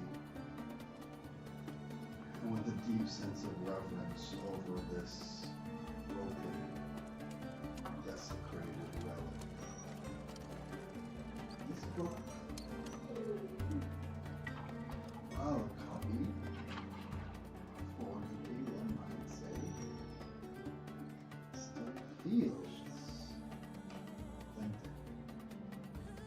Whoever did this would have great knowledge of our practices. Is the magic in the book? Or is the magic in the tongue that reads the book? Well, not anyone can create such a book. It's unique to the Marathi. So I can't read the book You can read it if you want. and make a portal. But Well- you could not create one. No, but you can travel with one. So the tongue is the one that's the magic. But the book holds it links to another world, or it is that world, debatable. And when you read it, Yes, you are you able to read it, see. not me, Well, you could read it. and make a portal. Well, yeah. There's no portal. You were just pushed you were here and you weren't there. You see, it is like finding another door. Like you look that way, all of a sudden there's a door that you can step through and explore and see more things. It comes into clearer focus. You go into that world by reading these books. So I can do that. It's not the book that's magic. The book has a certain power, but anyone can access it. But only a Marathi could create such a book. Oh yeah, I don't think I could never create a book. I know, like, the world is ending and there's a lot of things going around, but you are in our library. Maybe you can go into one of the gentler books. I can give Oh, you- we have a child section. Ooh, great. Lots of pictures. Just remember to grab your linking book before you read. But I believe this book seems to have altered, to have changed.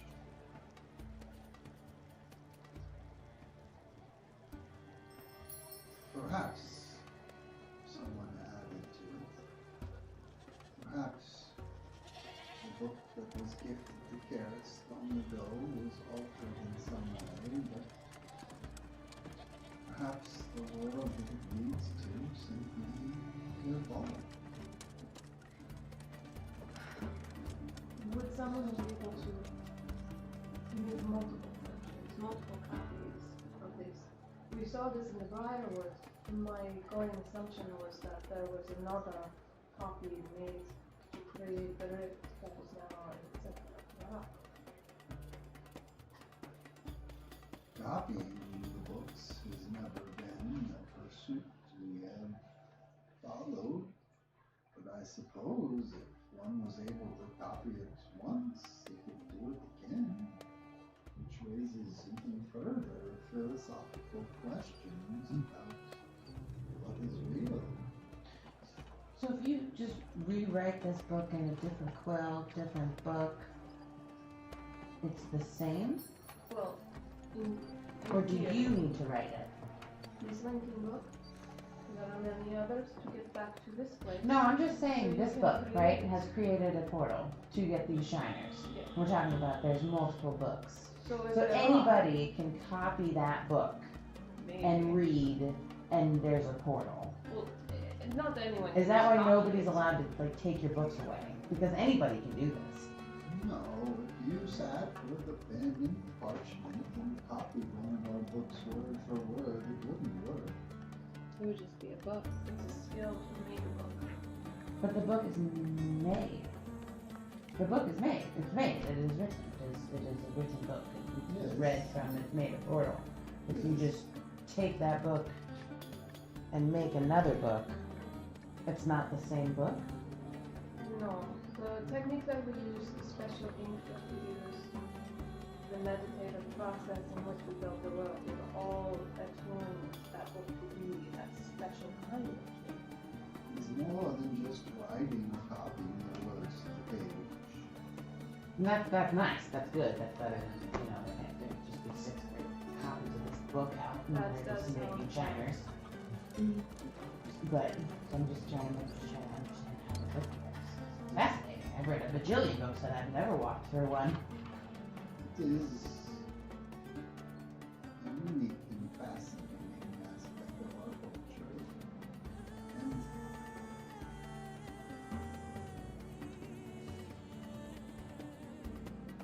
for someone to figure out not only how to copy the book follows, but to do this to it. She kind of gestures again at the book, where you can see still the words kind of stuttering and phasing over the page itself. To use it to open a physical portal, a rift like this, it would take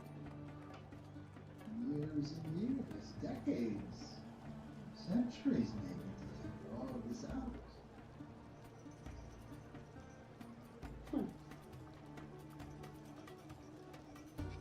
This is troubling indeed. Butterfly flaps its wings in the rock, deep below the crystal coast, tsunami forms. Generations ago, it was given. Now here we stand, with the world in balance. And that's the only book that you've ever let go? Did you let somebody outsider take? Yes, yes. How do you know for sure? But we have strict records of all of the books. Is it just what's in here? Repository. Some of our people take them in their travels, but they are always returned and accounted for. I'm sure it's possible others have made their way beyond our control, but some have been recorded in our histories.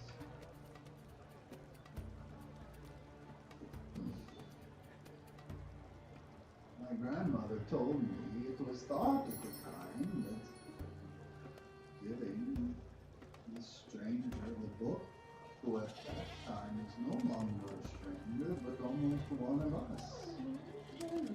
And the book they gave was all but useless, a failed attempt by all accounts. A world that could not be inhabited, that had nothing of value to offer, resources to be harvested. It was almost a joke.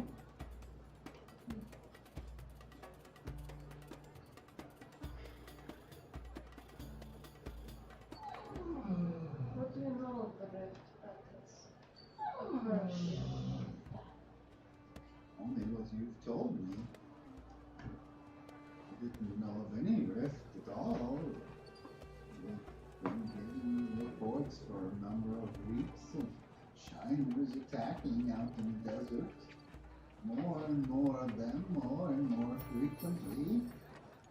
Was there a physical description, they said, for in the records? Oh, there may have been once, but tales have passed down through the generations to my ears. She was just referred to as the hunted stranger. How come you was wearing an amulet that the hunted stranger used to wear? Or it was hers? Just like, look at you. David pulls up the amulet. That looks like Okay. one of your convocation amulets, is it not? No, this is special original make amulet. It does It's my first funny- wizard. It does funny thing where it stares at where the closest rift is. Oh. Is it? And what's it really? He points outside and nods his head. Oh no. That's certainly. Oh no! no. Even if we dealt with the shiners that are out there now, that means that more will just keep coming. So, So I'm sure that there is no other way of how to deal with it. They had to cope with, you hear, of course they do. they had to deal with their own events, their own lands, quietly. Knowing this, I feel that it is imperative to see what can be done for us. If the defendant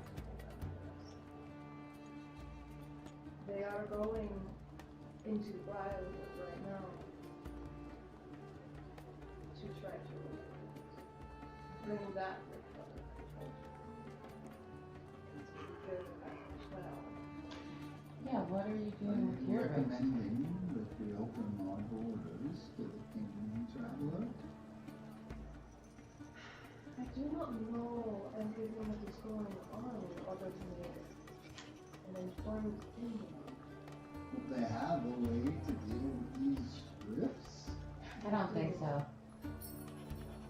No. Mm-mm. Yes, you were there, down in the basement. Wait, were you in the basement? No. Oh. We were in the basement. No, I don't think they do. I think they say they do to keep the populace like cool. Alright, look, we picked her up afterwards. I saw with my own eyes. Oh, you did? Oh, okay. Well, then they do. Oh, okay. This is all a bit confusing for me. Sorry, I go back to my needlepoint. But if there is a rift here in Marat, Yavin kind of keeps nodding his head. And the kingdom has a way to. What do? Do they seal it? The Shiners aren't attacking them. We found a way to stabilize the rift. How? Magic. Yeah? Yeah. Do you just have wizards in there, like shooting spells at it? No. They do have a way of having every convocation wizard contribute to skill here. That is why every wizard there has to be approved by convocation.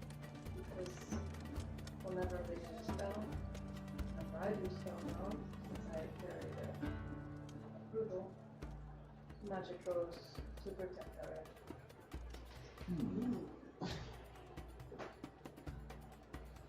Well, that would certainly be an immediate solution to the problem that faces Marat.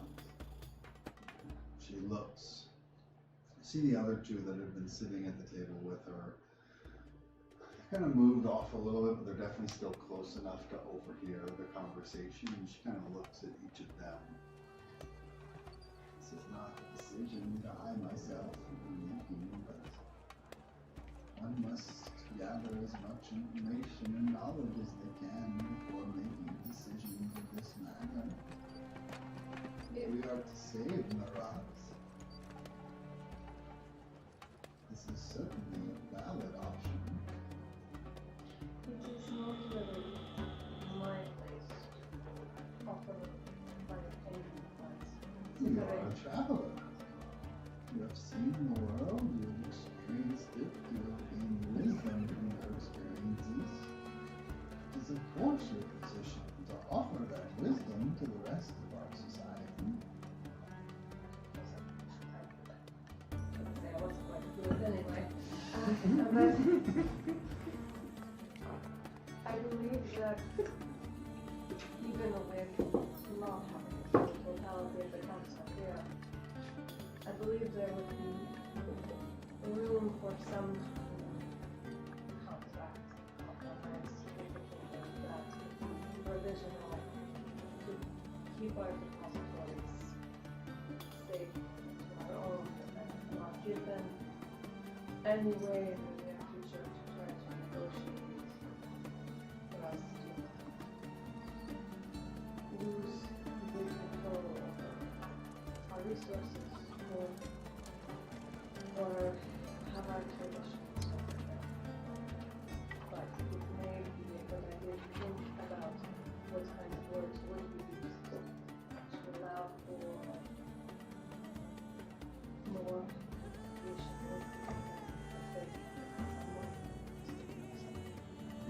But The leonine figure walks back over.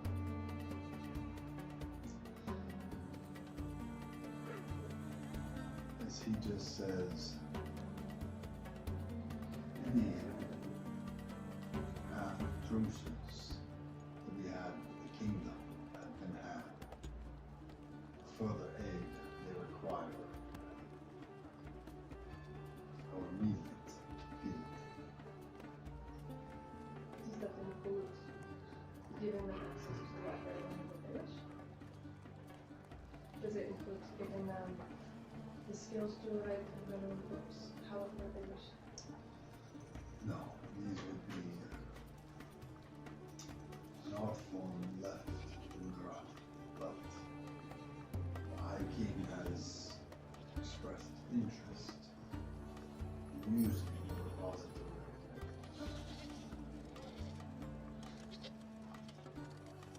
to help all of them. As he says he does already with the magic available to the kingdom. I have seen that he does have good intentions. I do worry about the potential for corruption as time moves on. Elder Yama just says, and as I told you, Maker Liara, the High King seemed quite interested in our forms of government. It almost seems he himself didn't believe that one individual could hold power of his for too long. He seemed intrigued by the thought of a council, a republic, but the people being able to govern themselves. Certainly, the position that he's gained himself until now would improve it, but there was something in that young boy that I couldn't help seeing a bit of my own grandfather. Maker Yala just kind of says, this is a discussion to be had behind closed doors. My ears are open. I am willing to listen. The elder just says, you have brought vast information and wisdom to our ears, traveling. We will do with it what we think best. But even still, even if we made the decision today, it would take time for this to come into effect. The kingdom has a way of mobilizing them quickly, and like gesture to the way we have a way to contact them. Should we need to contact? Even now, there are Marathi out there who one day will give it to safety. Shiners are still attacking every day. We would provide your blessing and aid, a way to contact you if we are going to go get more information about this rift.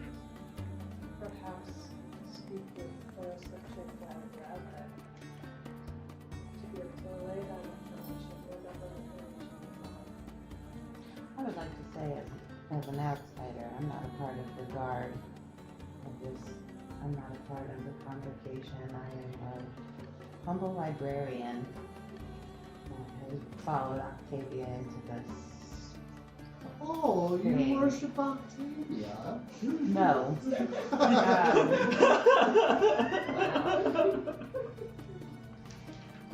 But to have a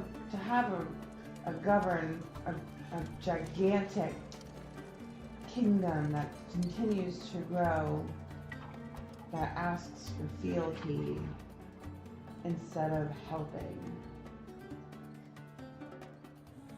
is suspicious to me. Of someone who, this is a worldwide problem. The only way to help is you have to bend the knee to us. Well, they said that they would not come to Marathi soil without permission. Indeed. Because they're demanding them to bend the knee. That would be an act of war on any occasion if they were just to come in. Yeah. Or provocation. And there's other rifts that they are going to work with in Briarwood, and the Briarwood is not part of the sanctuary, but they're going there to help them.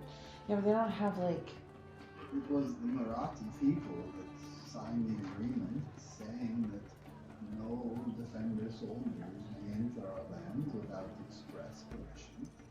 But, But if they get permission, well, then we would see their true colors, though. If we would fight them, help solve the problem, and they still. do you think they're gonna come and invade? And just take over physically? As you like give them permission, like, yes, please come help us, and then they say, okay, our land. Well, they would only. I mean, we talked to them. They would only do that if, like, we bent the knee. Then they would say that we are part of the kingdom. And as Traveler Suni said, it is not just soldiers that we need their knowledge, their engineering to control, to contain this rift. This isn't something that the Marathi can do. Yep.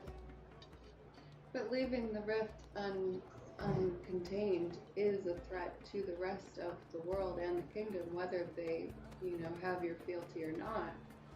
I mean, Because Marat could be lost. You could all go into your worlds and abandon the repository. I mean, you did say that that's an option. yeah. And leave the sanctuary to deal with the rift, and then they can't even come here to deal with it. I don't even know if they're helping them. Like, so they're just in there just saying, no, don't come out with all the magic of all of the wizards of all the No, congregation. that's. Ravine went there, or Yavain went there. We all went down. Everyone went down there except for Jackson. Sorry, Jackson. But it is secure. Yeah, and Without people there. And you're saying that the wizard's magic is the one is keeping the shiners in. We get magic from it, but we also give a little bit to keep it safe. And it looked to be, to those that had seen it, it was a merging of magic, technology, engineering. Many of the fields that have been advanced because of the unification, the tearing down of borders, all of that advancement has been put in part to containing the rift beneath Sanctuary and the others that are out there in the kingdom. So, But we must discuss what is to be done with the knowledge you have brought us. In the meantime, what you say is true. There is a rift out there, pulling more and more shiners into Marat. we wish to gather more information.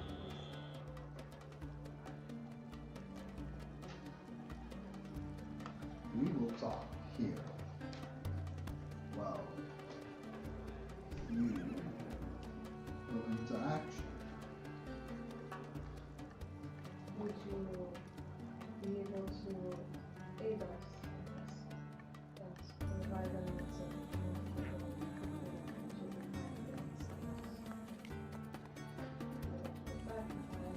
I don't know how much more aid we can offer. We're all trapped down here. I was gonna ask what aid we can offer you.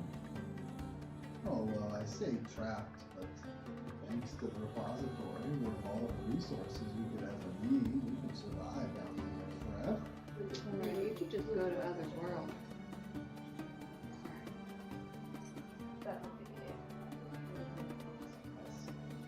Oh, certainly, we can provide you with that. And I will talk to my associates. We will come to a decision. Thanks to the knowledge you have brought all of us. Hopefully, we may reach out to the kingdom and find something that's agreeable to all parties. But I think the rift out there in Marathi lands means we need to either die and deal with it, or we need to abandon this land. And I think the others will see the extreme nature of our decision as well. I'm sure you have traveled long and far to get here. You're welcome to stay in our city, to take what rest and respite you require to gather any supplies you might need. Thank you. And then you will head out to find this oil slick chick. She's badass. We need to ask for information. We need to see what she says. It's important to work with this person. Oh, indeed, if there are shiners out there that are trying to help our cause, you should certainly try and make contact with them as well. And you see at this point she pulls out a long strip of like velvet cloth and with reverence kind of folds up the book that you had brought back to her. She takes it. She says, I am sorry, I'm presuming that did you want to keep hold of this? You want a better home for the book than I am. She puts it between her palms and just says, we will look after it, perhaps even restore it in some ways as best as we can. Thank you, people. She sits down. Thank you all for coming here. Moon and sun. Shines on you. Moon, May rain fall or may rain fall. may rain fall upon you. And you see with a little bit of like arthritis in her joints, she gives a bow, raises a hand as well. I'm gonna give her an octopus granny square. Oh, do you worship Octavia? I do. Oh, I that's do. lovely. You She's know, really great. the She's really teachings great. of Octavia mirror quite closely. And she starts to I whip my hair back and forth. Actually, now I start talking with her about Octavia, and I let her ramble on until I get pulled away. As you have relayed this information and gotten a bit of information yourself, let's take a quick break because doing this character is making my voice and my back hurt because I keep hunching over. Like, I don't need to hunch over, but I just feel like I have to. So let's take a quick break. We'll be back here in just a few minutes to continue on this tale. 10 minutes or so. We'll see what happens. Woo! See you all back then. Bye. Welcome back to Fail with Hope as we continue our adventure in the lands of Mirat, where a meeting with the Elder has just taken place.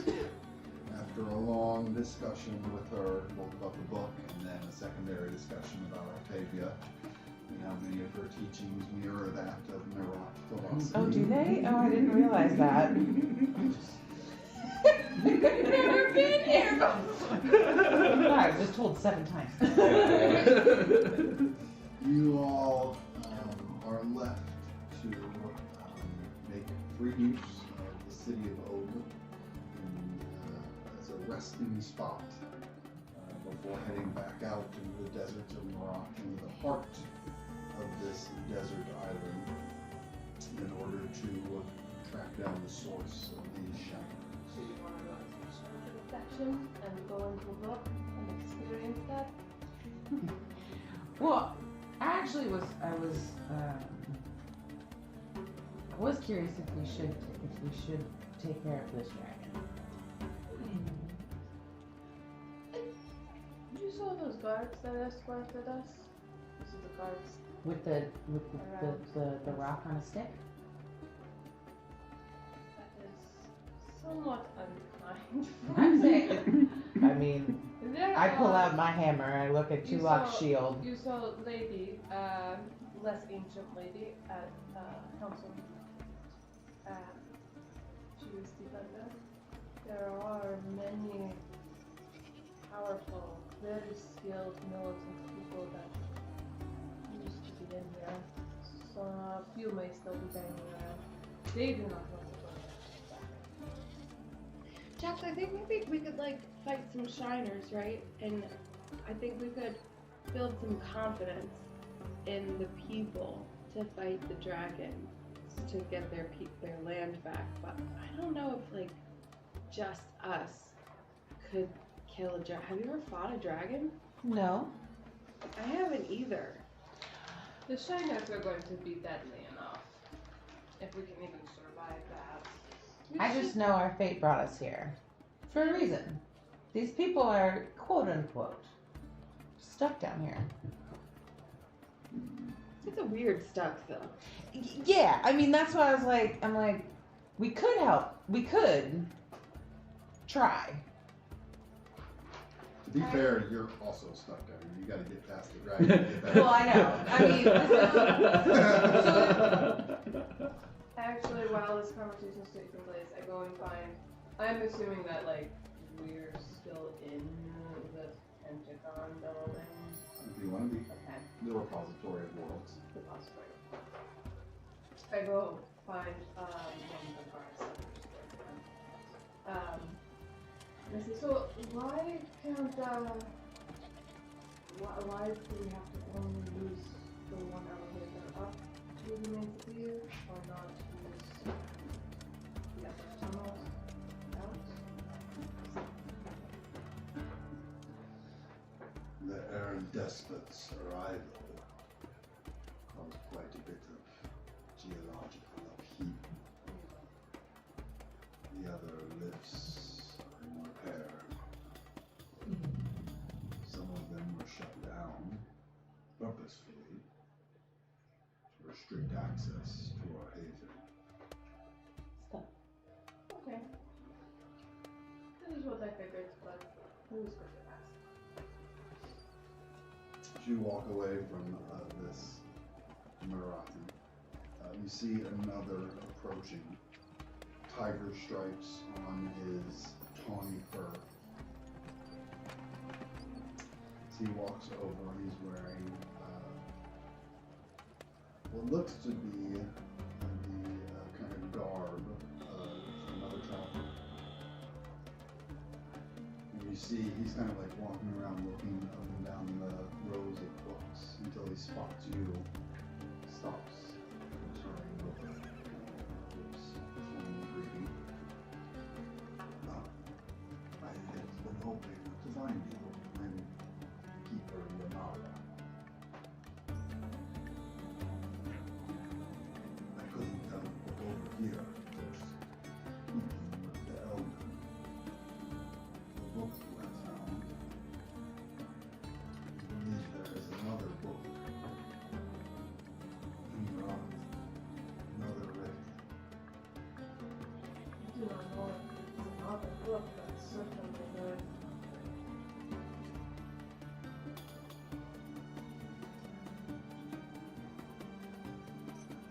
As travelers, creator of worlds, we have an inherent understanding. This, for lack of a better word, magic. I have had certain theories. What you have said has piqued my interest. I think perhaps, should you find another book,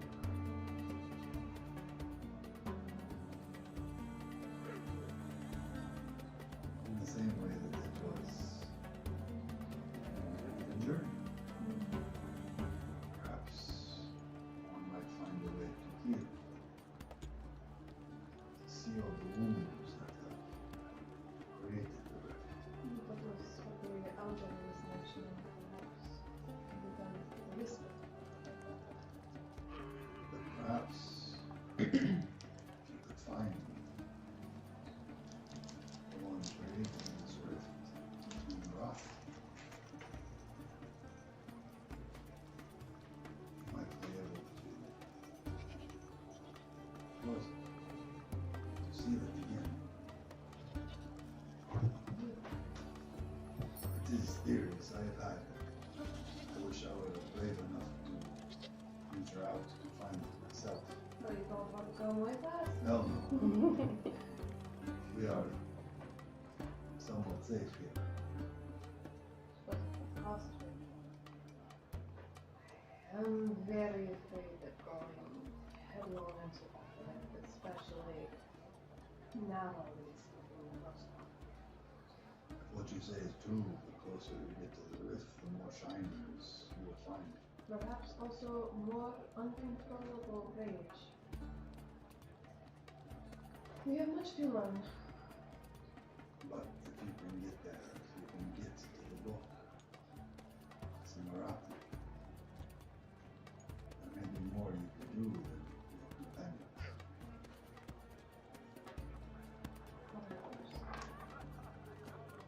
That is, as the Elder says, the problems besetting the world stem from Marathi knowledge, and we bear some responsibility. I don't know what to say.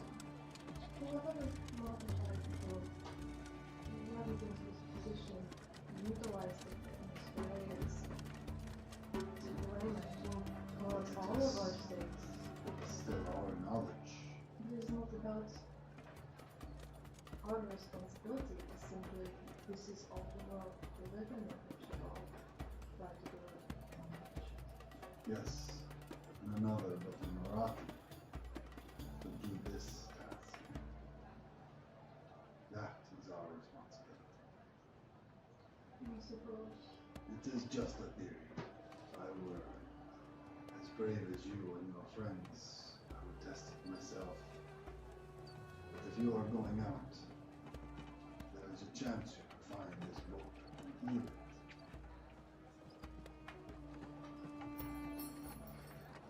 Goodbye.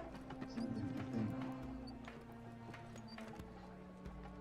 As a fellow traveler. I believe you have the wisdom capable of such a feat. Should you put your mind to it.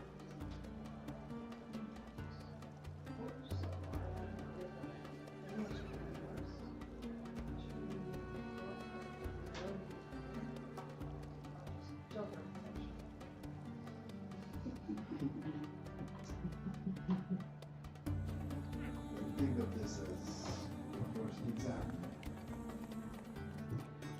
Test how far you have come. You might be capable of more than you give yourself credit.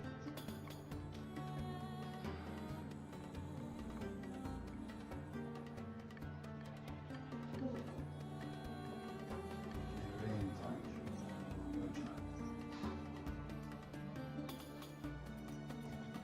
You can draw back to the stacks so that you reunite the rest of your crew. What would you all like to do? Okay, so I think if you're holding up the tarp thing, and then I think maybe I'll just carry the bags out, you know? That makes sense. Really don't think we can take that dragon? I don't know, I mean, I just don't think it's worth trying. I mean, it's Why worth not? it. It's worth it to try, but what if We were brought here for a reason. we're brought here to deal with the Shiners, to report back, to try to negotiate how to get the Sanctuary and Murat to work together. Well, there's we're more not than here one. to kill a dragon. There's more than one fate for everybody.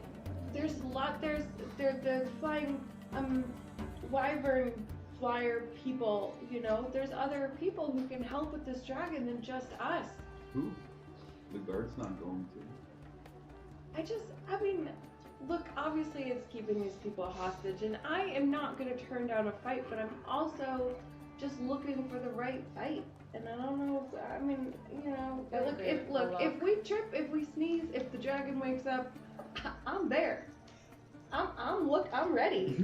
You know. Yeah. But I don't think we have to wake up the dragon and stab him in the eyeball. We should But I guess maybe if he's still sleeping. I'm not talking about. fight, though, just in case it does happen. Can I just say something real quick? I'm not saying we just kill a dragon. I'm just trying to put this out there of the fact that we are some badass motherfuckers in this building right now, right? We've slain some shit. We've done some stuff. I'm merely suggesting maybe we do talk to the dragon. and see what the fuck he's doing here. He's not even sitting on like a pile of gold. Okay. That's All right. inviting the potential Give me- of a fight. And give- if we die, then who is going to go find Rift? Okay. Well, just give me your best hero stance. I want to see the hair waving. I mean, if you're gonna negotiate with the dragon, I mean, Okay. you gotta look tough. Okay, what about this one? We find a spot. Find what? We find a spot where we're not going to engage with dragon. He will not know where we are. And I telepathically communicate with him in his dream. We don't have to. Or we could ask them. We could ask the Marat people, scale of 1 to 10, do you want us to deal with this dragon? Mhm. And if they say 10, I'm in.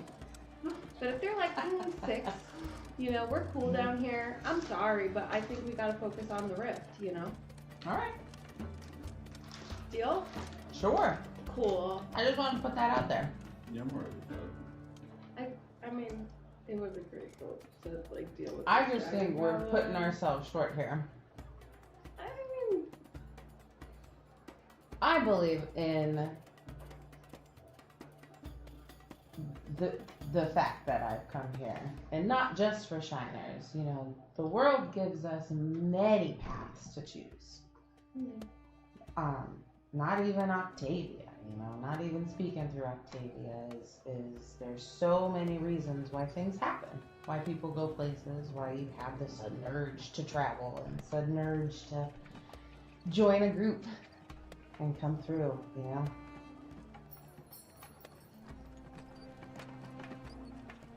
you really I think follow my Octavia- heart, and where my heart leads me is where my friends lead me. And if you guys believe that we really shouldn't fight this battle, I'm with you. I back you. 100%. But Octavia's telling you to do it. Octavia doesn't tell me to do things. She suckers me into it. Interesting. And when things do present themselves to me, I usually believe that they're from her, because they usually are. Would she not then simply sucker us into a dragon fight if that's part of our fate? She would sucker us into a dragon fight. Yeah, so then we That's should, what we we're should worry saying is about it. happening. We should go about what we were originally going to come here to do, and if dragon fights were going to happen, it's going to happen. And She'd be that's waking up where that dragon. she also teaches you to trust your friends and to what they say. That is fine with me. We will do that. Are we I just- fighting? No, I was just saying it out loud. Are you It's mad? totally fine. Okay. I think we can take it. But I follow my friends. I feel so empowered to have someone like you who feels that we can take on I a believe dragon. Do you know how strong that is? To like when we're in the thick of it, to know that someone who has my back feels like we could take on a dragon. That's so cool. I don't know if we really could, but like it feels cool to know that she thinks we can. Sick. Yeah, I don't know. Let's just see if it wakes up. Let's make plan A and plan B. Yeah. Maybe when Yavine stops taking this really long nap, Yeah, he'll let's say see. something. Okay. Oh, he's still drunk. Yeah, you know, speaking of that, let's go find Yeah, what about these kids' book you were telling us? Oh, Yeah, yes, that sounds okay. fun. Let's go to Candyland. I'll show you the first book that I ever wrote. That you wrote? Heck yeah, When let's we go. learn how to write books and we start making functional ones, that's when we go out into the world. So, Are there pictures? well, that's not really how these books work, but when you're inside, it's very colorful. Can you describe them to me? Is it a fun book? Let's just go.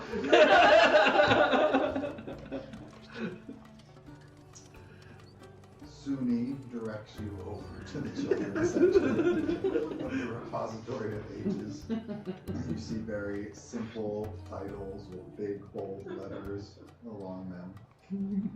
You go over and pull out your first book.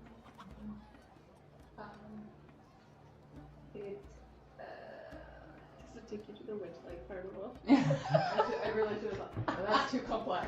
I should have thought this through a little bit more. Okay, so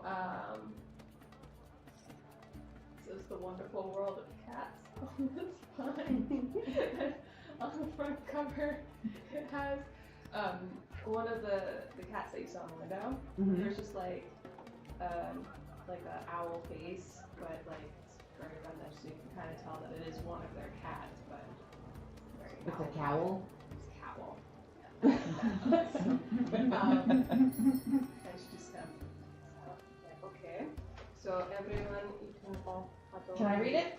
Well, if everyone reads it at the same time over your shoulder, then all goes through. Okay, so do we read Oh, it I like get one what word you at a mean. time? Like you read the.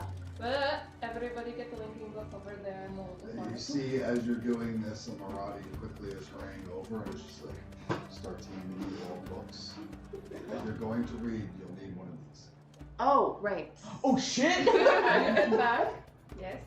The first warning you were given immediately. That's why I was like, wait a minute. Okay. Okay. Okay. There once was a kitty named Oliver. Oh, okay.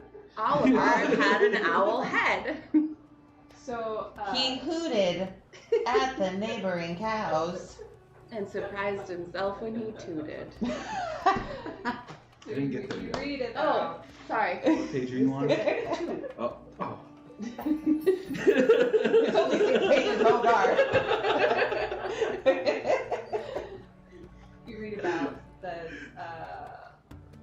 world, basically, of cats, and as it like starts to create more of a description of this place, this scene, you start kind of seeing it in your mind, and then you just start getting like this weird dissonance of like, wait, no, I kind of see it in front of me, and then it's like, wait, I could actually just, like, that could be my reality instead of whatever's going on here. I can just focus on that more, and that comes with clarity, and then you kind of just lean into that, You step forward. and it just becomes this world. And the world is, it matches like our sky and like, kind of like a grassy green field, almost like Minecraft, if you will.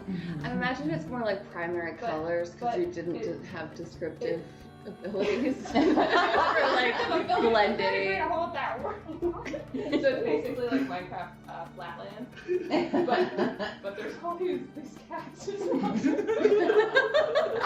You made Cat Island. But there's nothing on the island. It's just cats. So there's nothing here. One but brick cats. structure. There's cats and like there is a single Cows. Or the cats. Owls. Yeah, sure. Owls. Fully grown ones can be cows. Sure. Really curious. Mogar, Oh, I gotta try to catch one. Just living their life. you see something in this world that brings back fond memories of your childhood. What do you see in this world that Sumi has created? It just makes you feel the kind of joy that only a child can feel. It reminds Mozart of the fields in his mom used to be picking flowers from when they were younger after a hard day. The same flat, grassy fields extend out in front of you, and you're surprised to see those same flowers that you had spotted before. Among these fields, young Sunnis seem to have been fond of picnics, and so you find a number of kind of blankets spread out with food across them. And Jax, you find a delectable little treat among these picnic baskets. Picnic baskets? Picnic baskets. What sort of food do you find in Sumi's world of mystical cats? Cows.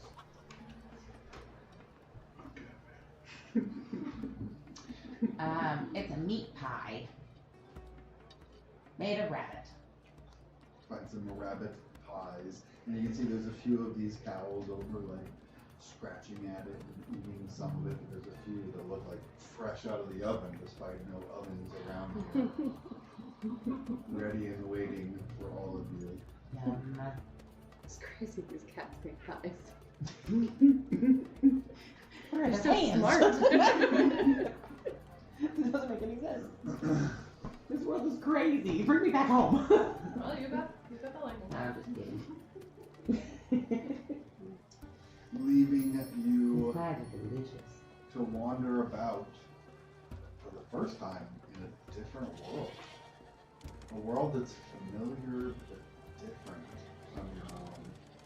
And just filled with these owl-faced cats and kittens that don't seem wild at all, seem completely tame and running over to play and get pet by you. This is amazing, Sue. And I lay down and let the kitties crawl all over me. Start to pile Yep. over you. You'll actually be Actually, I just go like this and let them bite me and I guess peck. Do they have owl faces? Yeah, they do Owl that. faces, yeah. Mm-hmm. But the same rough cat tone. To make a completely like nice book where nothing is like bad or evil or trying to kill you. Most of the first books you make are like inhospitable nightmares. And you get the balance just right. And then from here you try to create something that is not bad. Just cats wandering around. And it does give a sense of it's real. It's like something missing. In the same way that a child's drawing or painting, you get the gist of what they're going for. It's not quite right. All of the details are quite locked in. The proportions are a little bit off. Kind of has that same bit of disparity from the reality you're used to, and yet this feels just as real as the world you've left behind. You spend some time here eating your rabbit pies, getting pummeled by these cowls, picking some flowers. As you go about and you're not sure time moves differently here, eventually you find it's time to go back home. So he directs you all to pull out the other book that is still on your persons and start reading about the prime world, a world that you're very familiar with. And then a few moments of reading, you start to see that world describing the repository of ages, and it just sort of so real in your imagination that it appears in front of you until once again you can just step forward and suddenly you're there. Now all I can think of is that this isn't the right world for him. Well, He yeah, wrote it the wrong way. it'll wear off. It'll wear off. Sometimes that is first reading sickness. The first reading sickness takes hold over you, but you see one of these meat pies still in your hand. Whoa. You're now back in this world. I'm holding an owl. Cowl. It's your pet now. Whoa. Congratulations. Your mom. Yeah, I had two on my shoulder and I'm like, ooh. I thought they would disappear. Oh, I'll tuck the flower buddy. side. You return back to the prime world, to the lands of Mirot, the arid despot lurking overhead, and Yvain seemingly finally coming out of his stupor. Okay. Okay, where'd you guys go? We will pick up with that next week. I think next week, yep, we have one more week left in the month. Woo. We'll pick Wait, are up we with that. doing next week? Oh yeah, okay. Yeah, He's just next a week dress is the rehearsal. last. Yeah, so we'll pick up with that next week. Woo. Ready to continue this adventure. Thank you all of us, all of you, not us, all of you, out in Providence Land for Thank joining us. us. Thank you. For telling all this. Be good to yourselves, be good to each other. We'll see you all next time.